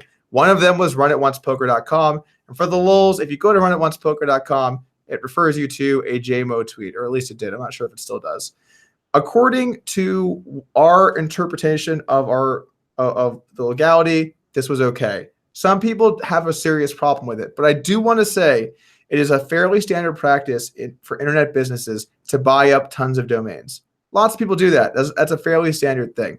So I know people are upset about it, but this is something that we did in the past. And frankly, like if it's something that's a huge deal to the community, I'm happy to figure out what's a reasonable way to give it back to Phil Goff. I say back, like he owned it beforehand. He didn't. But if he really wants the domain, we'll give him the domain. How about that? So right now it redirects to runingonce.com. So, but previously it redirected to just something with JMO. So there was a tweet where JMO tweeted out something that was like, they don't even own their own domain or something like that. And it referred to that tweet. So who bought it? Like, look. So I get it. I get, Joey. There are a lot of people that are upset. They're upset we did that. But look, like we're trying to be smart here, man. We're trying to buy tons of domains and Run It Once is like our, like really there's 2 training sites. And it's one of our main well, someone got really pissed at me. Why are you bullying people, Doug? Why are you bullying? Somebody got really pissed at me earlier because I said I didn't know what a small training site, like what they were selling. Like, oh, classic douche answer. It's like, no, I'm sorry. Like, I'm not being a douche. I don't follow small. Look, I can't follow any site that sells anything and be like expected to know what they're selling. I'm sorry. If that makes me, you know what? Maybe I'm a douche. Classic douche, doesn't follow every small training site to see what they're selling. Maybe that's me. Okay. But I don't. And that's not like a slight at them. The main 2 training sites in poker are Upswing and Run It Once. That's just simple. But regardless, we thought that domain could become more valuable down the road. We purchased it. So I mean, that's basically it, man. I don't know about that. I don't know. Huh. But you said you'll give the domain back to Phil potentially if he wants the domain though. If Phil Galfond wants the domain, and this is not because I feel like that we necessarily even should, because I think what we did was perfectly legal within the context of the game. But just as a good person, I will give Phil Galfond the domain runitoncpoker.com if he likes. Maybe I should tell you I actually have an Upswing Poker domain too, and I'm not going to give it to you. What domain do you have? I don't know. You're gonna find out if you ever try to. No, I'm kidding. I don't have a fucking Upswing Poker domain, but yeah, I don't know much about the domain world and the domain speculation and all that kind of stuff in there. So I don't know much about it out there. I don't even know what's happened with the training. How's the Upswing Poker in general been going, man? How's the lab been doing? How's everything been doing on there? Got anything new in the works or anything like that? We got a couple things in the works that we aren't ready to announce yet, but yeah, I mean things have been good, man. Like overall until these last couple of days. Yeah, I think things have been going well. I mean, the lab continues to get better and better every day. Yeah, nothing like new over the last couple of months per se, but we launched a 6 Max course in, I want to say March or April. All blends together at some point. But yeah, we launched a new 6 Max course. Since then, we haven't really done too much. Another comment. And actually, this is something I forgot to ask you about. So I want to know about this. Someone said something about the interaction when you first met Jane. So the story's told is that he went into your house and then he stood there for 10 to 15 minutes with the bottle of whiskey in his hand. You were upstairs or something like that. I don't know what's happening in this room. Now I'm gonna tell you guys, I've been to Doug's house a lot of times. I never sat there in the foyer waiting there with twiddling around and playing with my bottle. Like it's never actually, I've never seen it happen before. So that story was a little bit confusing. Yeah, so first off, that story is just like, you know, and obviously I'm biased here, but to me that story is extremely stupid because, like, if you think about it, what that story is I went to Doug's house and he didn't acknowledge me for 10 minutes. Which, look, I wouldn't do that to people in general, but I didn't even answer the door. Somebody else answered the door, let him in, and then he didn't come upstairs, and I'm upstairs, and the way that area works is like there was a seating area. And so like your back is primarily 2 downstairs. Now, I don't know if I stood up and then saw Fernando, or maybe I saw him and assumed he'd come upstairs. But dude, this is some stupid ass bullshit. We're men, okay? We're men. I'm not like, hey man, how are you feeling today? Like, come up here so you're not alone down there waiting for me. Like, I don't know what to tell you. Like, if I saw someone and they were up the stairs, like, I would probably walk up the stairs. Now, I'm not saying that I was expecting him to come upstairs. I don't even remember this, man. I really don't. And that's not, again, trying to big time Fernando in any way. I just like don't remember the time that someone let him into my house and how long he was down there for before he walked upstairs to say what's up or whatever. Like, what is this story? The story is so ridiculous. And the fact that there are people who are like, well, this proves to me Doug's a douche. What? Because one guy said he awkwardly waited 10 minutes when, like, I don't even remember it occurring like that. And he's like, oh, and then we made eye contact. Like, awkwardly stood there. Dude, Joey, like, I'm not like some like super crazy weird social person in like a personal setting. I don't think anyway. Maybe you have had experienced different things with me, but I'm not someone who would just like awkwardly stare at you while you stare at me and we gaze into each other's eyes, unless it's 5 a.m. Unless it's 5 a.m. Unless it's 5 a.m. on the bed. There was that one time where I was gonna say, unless it gets late at night and a few drinks are involved, maybe you're waiting in line at a local bar or something like that, or it could be some maybe a little bet involved. There could be some awkward staring for sure. So just saying, it's happened before.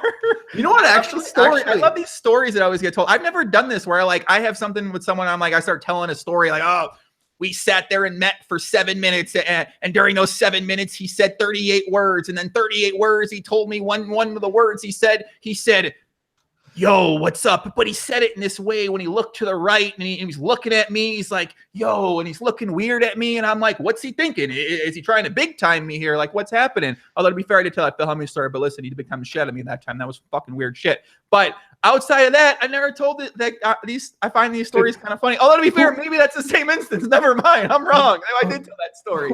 Who are these people, by the way, that are like, oh man, I can't believe that Doug did that. Like he totally big timed him and he like knew it would be awkward. He just stood there like some kind of douche. It's just like bro, what the fuck are you doing with your day right now? Like of anything you can do with your day or even anything of this story, right? There is tons of like extremely juicy details of the story people are like just taking in. But the one you're going to focus on is the awkward standoff that may or may not have occurred. Not even, I didn't say anything mean to him. I did it. And by the way, I bet you I thanked him for the scotch because I think that's something that I would do. You're also an alcoholic. No. Yeah. I would say no. I know you're retired. You're working on your health right now. I'm sorry. You've changed your drinking ways now. It's actually, I don't like it as much, but I think it's probably GTO for everybody. Is it? No, I don't know if that's true, but I don't know, man. I used to get hammed on the reg. I know, dude, you're crazy, bro. When we used to go out back in the day, holy shit, dude, we would get so fucking hammered. Yeah, you love drinking, kid. I don't know. I mean, sometimes you got to take a step back, and well, you're not drinking now. You're on a health. I know. I have taken a step back. I mean, I health a little bit. You're going hard and what are you doing? The gym and diet right now, right? Gym and diet, man. I've been focusing more on the diet lately. It's been going pretty well. That's like, I think a really common misconception is like if you want to lose weight that you have to hit the gym a lot. You really don't. It's about diet, man. It's about like not eating as much shit.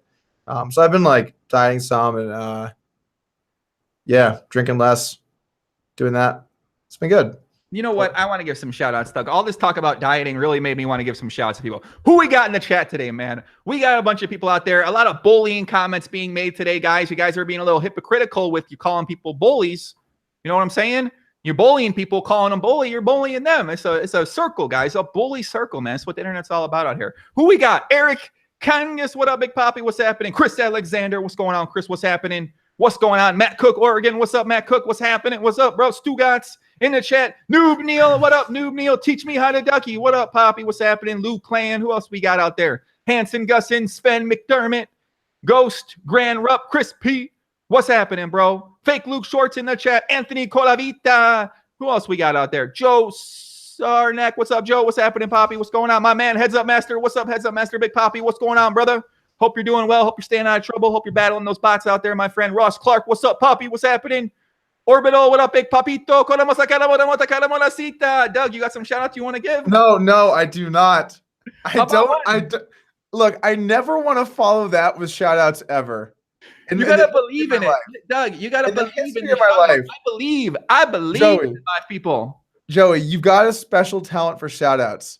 I do not want to give my shitty ass shout outs after you give your shout outs. Let's not do it. What do you think gives me this talent for I just like believe in the shout outs. Like when I give them, I just like I want to like I believe in the shout outs, but I'm not like that quick with like getting all the words together, and I can't speak that fast, and like I can't go Mama like I'm not doing that, and like yeah, and we're on your channel, so you probably know some of the people better too. But regardless, I don't have that talent, bro. I don't have that gear. I can't. You know what you do? You just put in a sixth gear when you give the shout outs, right? You're like showing, like the podcast is mainly in like second gear, maybe third gear. If we talk about Phil Hellmuth or Jamie Stables, probably fourth gear. But besides that, and then the shout outs go like, listen, he won a sick prop bet. Okay. I got whatever I thought before. I get over things pretty fast, man. So whatever was happened before in the past, I'm over that, man. I got nothing bad. I really respect this challenge he's doing, man. I'm serious. I seen some of the videos. They tag me in them. They're sick. These guys are changing their lives, bro. It's hard to hate on that, man. It's hard to not respect that. I'm not hating on that at all. I like those guys. I've always said that.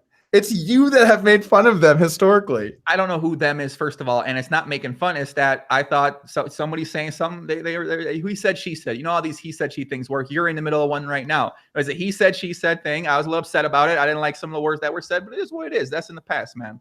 I moved on. All right. There you go.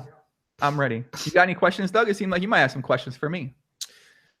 Yeah, bro. What have you been up to lately? What have you been doing? What's new? What's shaking?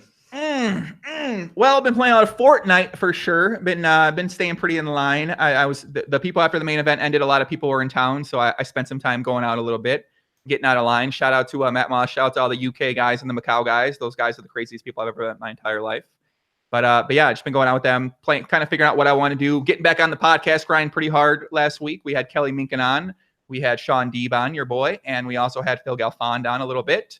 So yeah, just kind of deciding what I want to do with the content, what I want to do with Instagram, what I want to do with my life. If I want to play more poker, if I want to do something else outside of poker more. Pretty much the same situation I've been in now for most of the year. Yeah, I mean, that's like the standard spot. What are you leaning towards?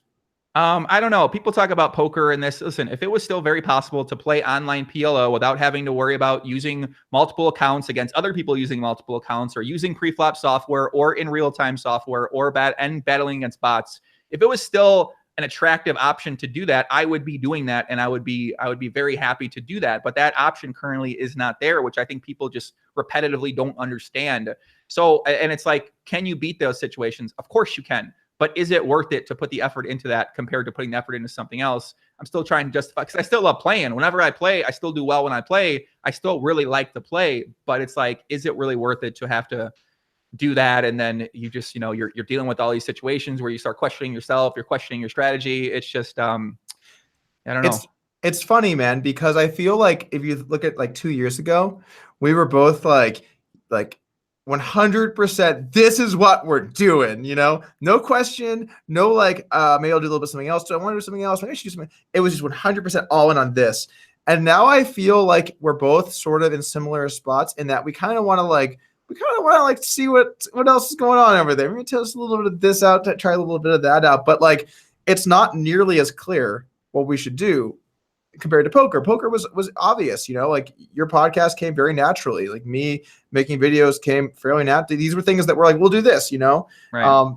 But then like now it's actually really difficult when you look at other industries to be like, well, how can I do something that's notable there? Like, how can I be a part of that? Like figuring out sort of the space that you can have there is tough. I mean, and sometimes you just don't really figure out what that exactly looks like, or it takes a long time.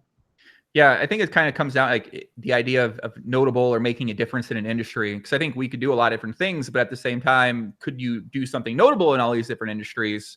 And do you even want to? And I think from my experience in the poker world, I don't really want to be honest with you, because as much fun as it is to be a personality or to be someone who can make a difference for positive or for negative in an industry, I mean, the other side of things you get and the constant bullying you might get from people in terms of their comments or the things you deal with or all these things like that from randoms that you'll never see in your entire life. It's just, to me, I'm not quite sure if it's worth it.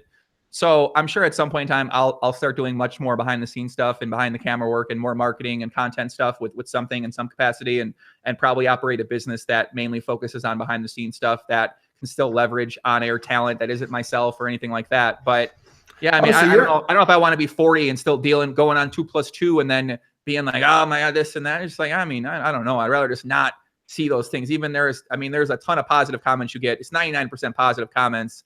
But to me, I don't know, man. It's just, Yeah, actually, Joey, that's a question that I have for you too. How, because like I know what it's like when people are just steamrolling against you. We've both had it happen over the last 2 days, but I've definitely dealt with it before. And I mean, it's not fun. It's not like I'm like, oh wow, that was really nice when like 100 people were hating on me.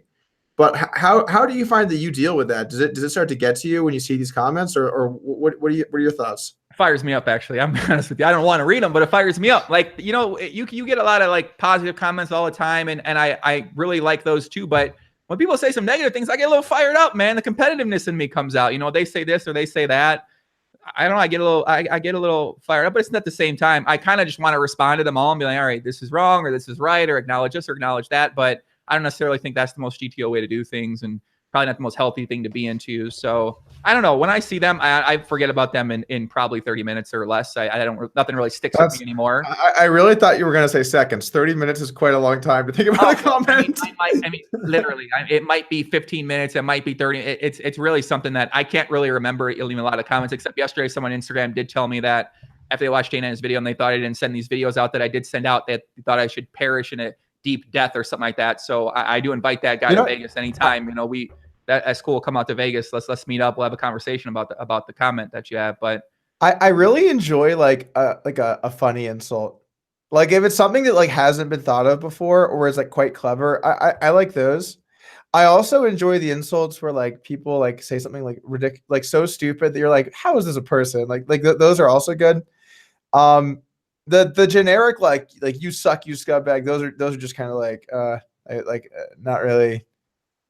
I mean, they're not fun either way. Like the main thing is that this is something I've talked about a bunch, but I worry about it because you don't want to do either of these two things. You don't want to be somebody that refuses to hear negative things about yourself, because then you can't grow and develop and like learn maybe what some of your weaknesses are and try and improve yourself.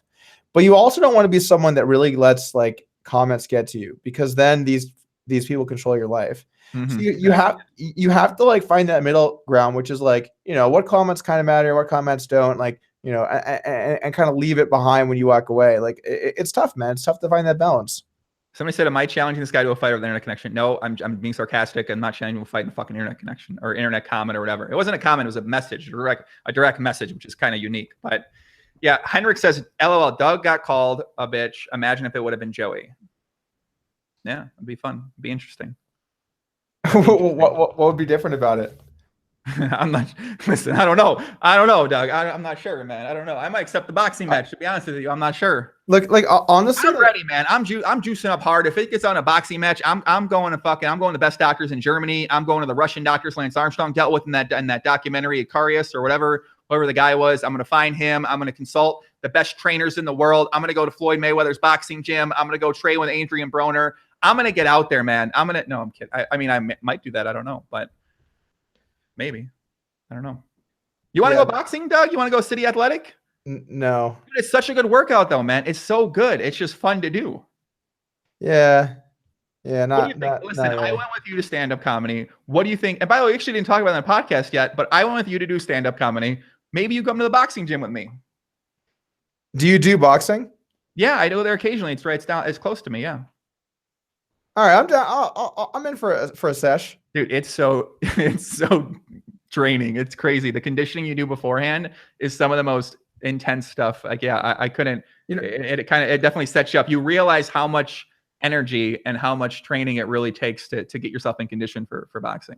So at my last place, like up in the foyer area, there was a balcony. There's like a door to a balcony, and on that balcony we had a punching bag. So I could go out there and like take a bad beat, take it out in the bag. So yeah, I know that it gets pretty tiring. You do like 20 seconds. You're just like, wow, this is like. Yeah, it can definitely be intense, man. Let's get some questions from the chat, guys, and then we might we might wrap it up here in a little bit. What do people have to have on the lookout for you, Doug? I know we said the podcast tomorrow with my man Crypto Bobby, and I know he does a lot of really good YouTube content. And he's a member of the cryptocurrency community as well. What's on the docket here coming up, man? So I'm doing a podcast tomorrow. It's gonna be on the crypto channel, and then I'm probably going to be doing some more Twitch streams, some more 3, debating doing one after this. On the fence, but regardless, let's play Fortnite, brother. Come on, let's get it. Bro, I don't know. I tried Fortnite. It just doesn't. I don't know. No, it's so primitive. What? Like what? So my favorite game in the world, brother. What do you mean primitive? That's why, Joey. Oh, okay. Because like games with a lot of strategic depth are hard. People don't like hard. They want something easy. You point, you shoot. I'm not saying there's not skill in Fortnite. There's a ton of skill in Fortnite. I suck next to good people. Tons of skill, but it's very simple, you know? Like you build stuff, shoot them, you use the gun, right? Like the overall ideas are simple. And that's why I think it's such a popular game. Yeah, it makes sense. Their marketing is also amazing. Their little added bonus features they have for their player experience with the graphics, with the sound, with the dances, with the emotes, with the skins. I think they've done an amazing job with their entire approach to really monetizing their free game, and it's clearly shown off because they're making billions of dollars from it, or a billion. I don't know if it's billions quite yet, but they're doing quite well, Joey. Yeah, quite well. All right, I find a couple comments here in the chat. Nope. Any out of line Doug stories, Poppy? Not really. No. Ask if Bonomo is the GOAT. We think we talked about that at the beginning. No. Was Kelly asking about me? I don't know what that's referring to. Will Doug be joining you and Kelly for your out of line stream? Yeah. Do you want to join me and Kelly Minkin? We're going to do a live stream where we take LSD and play some PLO at some point in time. I don't really know exactly. She proposed this idea, and I don't know. It sounds like a good idea. What do you think? Are you in? Are you out? That sounds pretty on brand for me. Drug usage and poker. Playing some poker. Yeah, that seems like right where I'm going. No, I'm not going to do LSD. Are you kidding me? She's the propose. You ever had that? You ever been on a crypto podcast and the guest proposed the idea of doing a live stream for doing some LSD? I'm not doing LSD. I've never done LSD. I don't like psychedelic drugs. They scare me. I'm not doing them. Well, you know what, Doug? Now, if you want to bust out some lines, we can hit the club. No, we're not doing that. Guys, I'm here to get out of line. So you know me, I'm ready. Someone gave me this tank top at the Upswing party last year. Why was there no Upswing party this year? Honestly, it was just like too much of a hassle. It wasn't the same situation for the party as last year from like a financial perspective, and then it wasn't as easy to put together. We looked at some options, and it just seemed like it was going to end up being too much of a thing. The other thing is like it's not something we could host at like a bar, because what if like 300 people show up? Like, so you have to rent somewhere out. Great 300 great men. What's up with you and the men thing? Can you move on? Listen, the people Joey, poker players are mainly men. They were great men. They were awesome people. I like them people a lot. Why do you have a problem with the fact that the Upswing poker players are mainly men and poker players are mainly men? I don't, but there was a promise of 100 women at that last party last year. You made that promise. Oh yeah. Forgot. You made that promise. I was like, why are you promising this? This makes no sense. This is going to be all men. You're like, love 100 ladies. I'm like, don't say that. There was not going to be any women. And then you're like, damn, there's a lot of bros here. It's a lot of dudes. There's a lot of good dudes. A lot of good dudes, but like a lot of them. There were like 15 women there, to be fair. I just thought we should have went with the bussing in strategy where you bus them in from the app. I still stand by that. No, that was never in the cards. There was never a bus them in. Now just imagine, right? Imagine this. If the great women join the great men and then they merge, think about the photos, right? Think about the content you could create from that. And then more people are going to watch it. Therefore, more people are going to think, oh, damn, all these women are in an Upswing. Cool, whatever. And then they're going to want to sign up for Upswing, knowing that next year they can not only come to the party, but then if they get good enough at poker, maybe they might have a chance at one of these nice young ladies there. You know what might be better? Not your idea, but having coaches that don't launch competing courses and actually being able to come through on your subscription model for a year. That's probably better for Upswing. But the models is close. That's like it's like they're right there. You know, it's like it could be maybe it actually is the models. I'm thinking more about it. It could be the models. Should have put it in the contract, buddy. I don't know. Listen, if you're gonna be happy with if you got to tuck a contract and you're gonna use a loophole in the contract, well, you probably should. You got to. I mean, I don't know. With the affiliate part of thing, that's in the contract too. I don't know if that was. It's in my contract. I actually thought about the word loophole. One of the comments was a good comment on my video where they said, "Is it really a loophole?" And I guess the answer is no, because loophole implies ambiguity, right? He exercised an option in the contract that we didn't realize he had. So that's our fault, not his. It's not a loophole. Now, in my opinion, he's still a scumbag for promising us he would do this and then quitting to launch a rival site, making his competing site while he's with us. But it's not a loophole. And so I do want to make that clarification. I thought that was a good point that someone else made.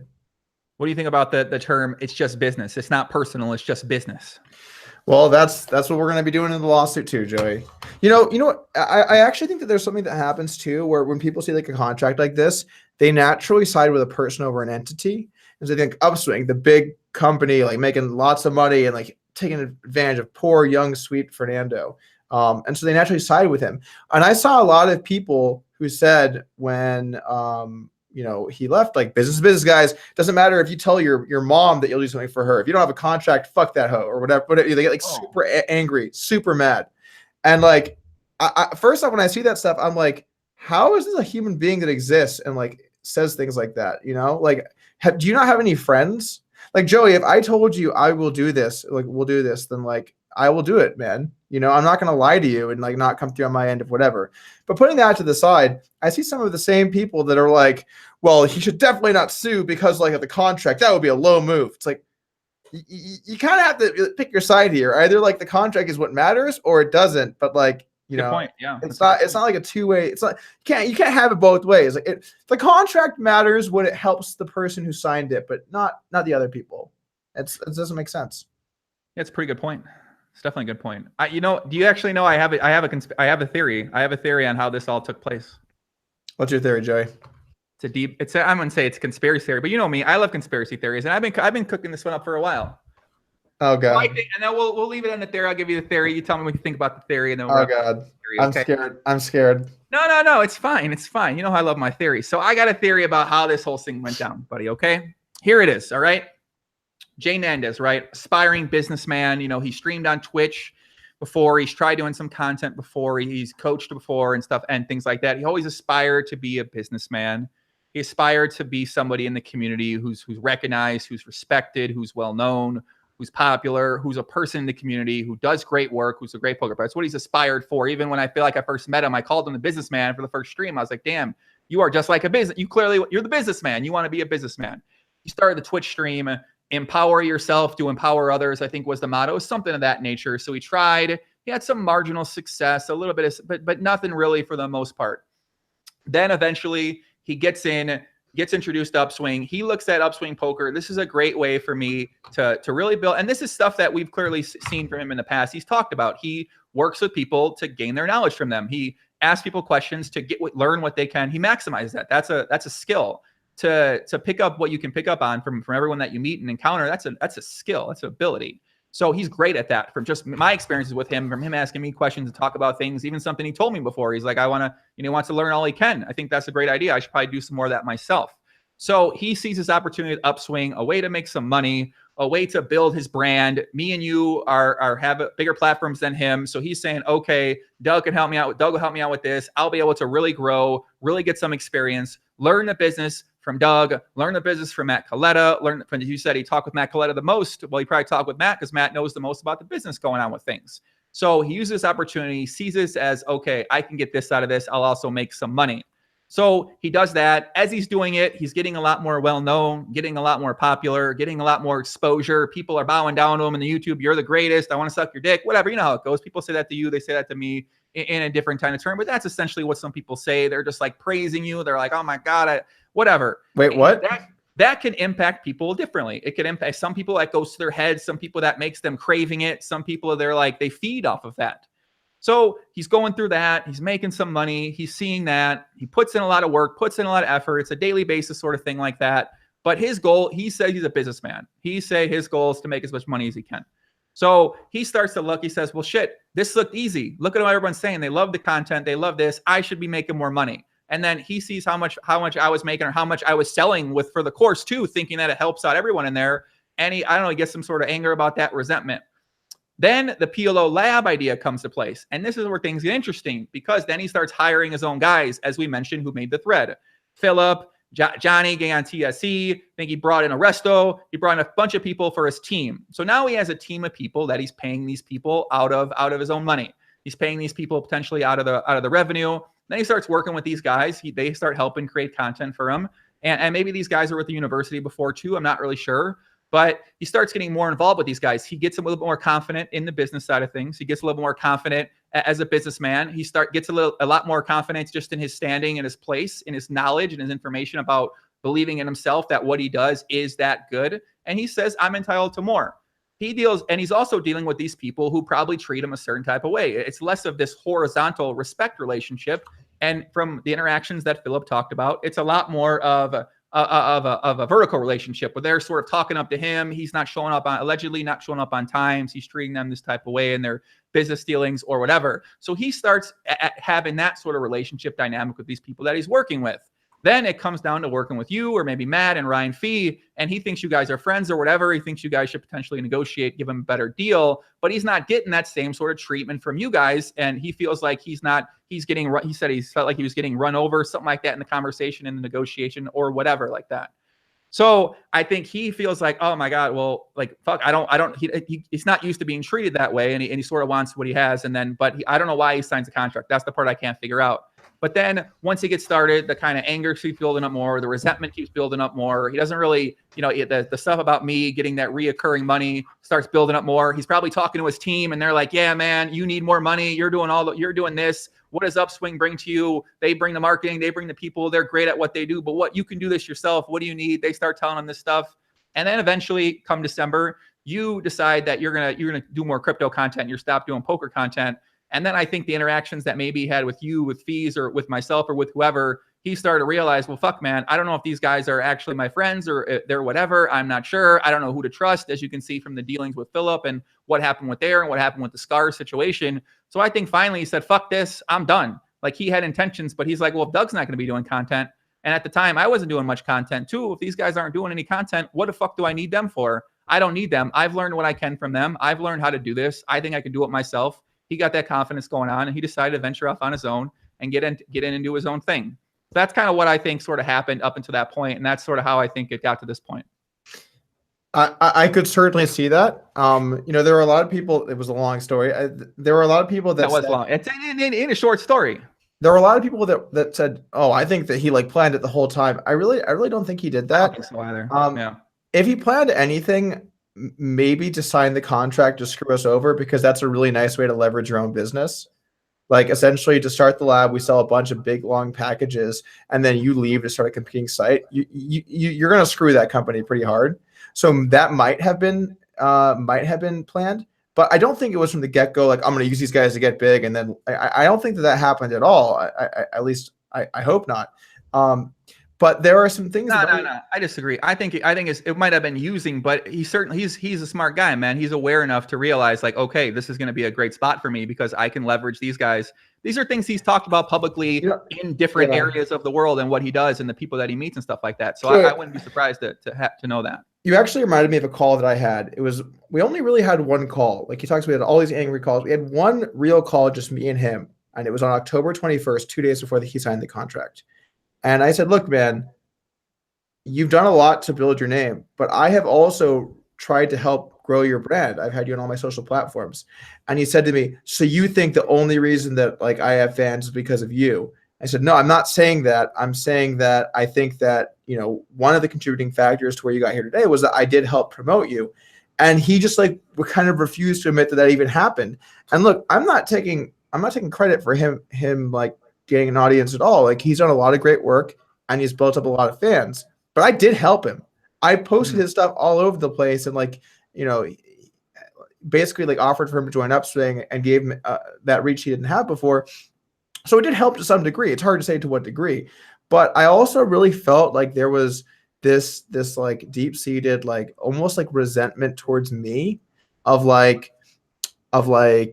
you think that like I'm like no, like I'm worthless or something, but like I was not saying that at all. I was just saying that it felt like to me after everything I did to try and help build him that it was unfair for him to try and talk to us and treat us this way. And maybe there was like a disconnect there. Maybe he really felt like we weren't giving him, well, he did feel that we weren't giving him what he wanted, which was what I believe to be a completely ridiculous number of revenue share. And we just couldn't really come to terms. But the thing that I don't understand is the way that call ended in October. It ended with, he said, like, you know what, like, it was really good, like, talking here. I think we really hashed out a lot. And like, I think we're ready to move forward. 2 days later, he signs the contract. And then 2 months later, he hands in his letter of resignation. I don't really understand what happened there, man. Like, I don't understand like what happened so drastically, like how it changed so I can much. get it. Fed up, feeling unappreciated, disrespected. I think especially when you're used to getting a lot of respect from people and you value yourself and you're a confident man, I feel like if you feel like you're being disrespected in a spot, eventually you just say, fuck this. Like I just can't deal with it anymore. So on his side of things, I feel like that's could be what happened. There's one other thing that really bothered me, and it was the call that we had. By the way, it was hilarious to me that he opened with "Merry Christmas. I hope you had a good time with your families" before giving us the call that he was like, "I am quitting and starting a competing site." It's just like to go from "Merry Christmas" to that, it was just something else entirely. But regardless, I asked him like, "What about the promise to our customers that we saw these packages?" And he had like these pre-canned responses. He said, this is what I need to do." I'm like, yeah, but Fernando, you're being kind of unreasonable here. What about all of the people that paid to learn from you? I need to do what's best for me, or this is what's happening. He kept saying that this is what's happening. I'm like, what about the people? It was like he had like all these pre-canned responses that probably like his buddy or attorney or whatever told him to say this, and he like wasn't like, it was like the most one-way conversation ever. I say something or someone else in the call says something. He responds with like a list of selected one-way things. And I guess like I just couldn't do that to the people, man. I just couldn't screw over the people like that. Like even if like you don't like the other guys in the company, you do what it takes to make sure that the customers are happy and taken care of, because that's what being a businessman is. It's not about making every last dollar. It's about sometimes having to do the thing that you don't want to do because it's the right thing to do for your customers. That's what business is about. We got Sasha in the chat saying, please be respectful of all sides. Shout out Sasha. Sasha's in the mix right now. One of the top Pop Limit Omaha up-and-coming players in the entire world, Doug. How does it feel, Doug, to know Sasha is going to be ruling the Pop Limit Omaha world at some point in time? It changes my life a lot, Joey. You know how much I'm in the PLO streets, and it's going to be weird having a new queen. I think it's going to be great, man. What do you think? Maybe me and Jane Anish get together for a podcast this week. What are you thinking? Look, I would be happy to have a talk with Fernando and explain to him why the numbers are what they are. What do you think? You thinking a classic three-way podcast potentially this week? Me, you, and Fernando? Do I want to give? I'm trying to think if this is a worthwhile investment for me. Three-way pod on your channel seems. No, I'm not going to do that. What I will do is I will have a private video. I'll put the link on 2+2 and Reddit. Anyone can join if they want to, where I'll discuss with Fernando why the numbers are what they are. I'll do that. Ooh. Because I'm not trying to turn this into a massive spectacle. So let me get this straight. So a private conversation. I am offering to have a one-on-one conversation with Fernando where we will discuss the numbers and why they are what they are. And he is misinformed or whatever he's assuming. How much? What's my cut? What's my cut? I need a cut. You get 20%. There's no money. Oh my God! No, I'm kidding. Yeah. So that's fine. I feel like that sounds like good. He said in the chat. He said he said I am not pussy. I am in. He said he's in. Doug. He said he'd be in for this one-on-one conversation and a private chat. And okay. Yeah, let's do it. It'll be a private video, and I'll discuss why the numbers are what they are. Okay. I mean, yeah, that's totally fine. Jesus Christ. Are you sure that is the best idea? You two going back and forth without a moderator in between, Doug? Because I can see this getting a little hostile and heated with the two of you. I mean, look, man, like I'm going to talk about the numbers because he's totally fucking full of shit. What if I am the moderator in this private video that goes on your channel? Because I honestly, I don't like you too seriously. You need a private moderator. Someone needs to be the moderator. No, because there's not two sides to this. There's only one side, and it's the numbers. So this is not like a he said I feel the numbers are this. He said that. No, there are only the numbers. So we can have a call and discuss the numbers. That's fine. What if you just had a call behind the scene? What if you guys just picked up the phone and said, "Yo, let's chat"? That's fine too. I will call Fernando right now if he wants to discuss this. He's ready. I think he's ready. I think he's ready to talk. He's in the chat. He's ready to talk. All right, let's do it. Let's work this out, man, for sure. You know, I mean, as much as the audience is going to not like me for trying to advocate some sort of peace here and some sort of that, I feel like, I mean, I don't know. I think it's best for everybody, man. I don't know. He's like trying to like play in to get a little attention though. So I'm not gonna do stuff that plays into that. It's the Doug Polk strat. I mean, like, I'm not going to play into it. But here's the thing. I will absolutely go through the numbers with Fernando if he wants to. But he says nothing private, so maybe he doesn't. I don't know. It's up to him. Offers out there, Fernando. I'll discuss with you one-on-one why the numbers are what they are. But take it or leave it. It's fine. Cool. Well, I like that. I think that offer is very fair. I think that offer is very nice. It's a way for you to potentially figure things out. Hopefully, you know, we'll kind of see what happens. And I don't know, maybe there could be a Jane Andis podcast in the future. I don't know. Listen, man, I used to have him on the podcast a lot. I guess he thought I was only using that to make money. Apparently, I was only having him on the podcast to try to make money. When a little sad to think about that because that's never been kind of way I act about things. But it is what it is, guys. If you want to find Doug on Twitter, Doug Polk Poker, Instagram, Doug Polk Poker, on Twitch, Doug Polk Poker. Actually, don't know if that's true. Is that true? Doug Polk Poker on Twitch too? On Twitch too. Yep. On Twitch too. And people are saying call him up now. Listen, guys, I'm not going to call up Jane Andis now. Okay. It's not quite how these things work out. So, but yeah, appreciate all the comments, all the questions, everything like that. We'll be back very soon with an update in terms of what the next video will be for myself or for somebody else. And that's it. Doug, any last parting words? See you guys. Thanks for tuning in. Cool. All right, guys, I'm out of here. Peace out. Much love. Take care.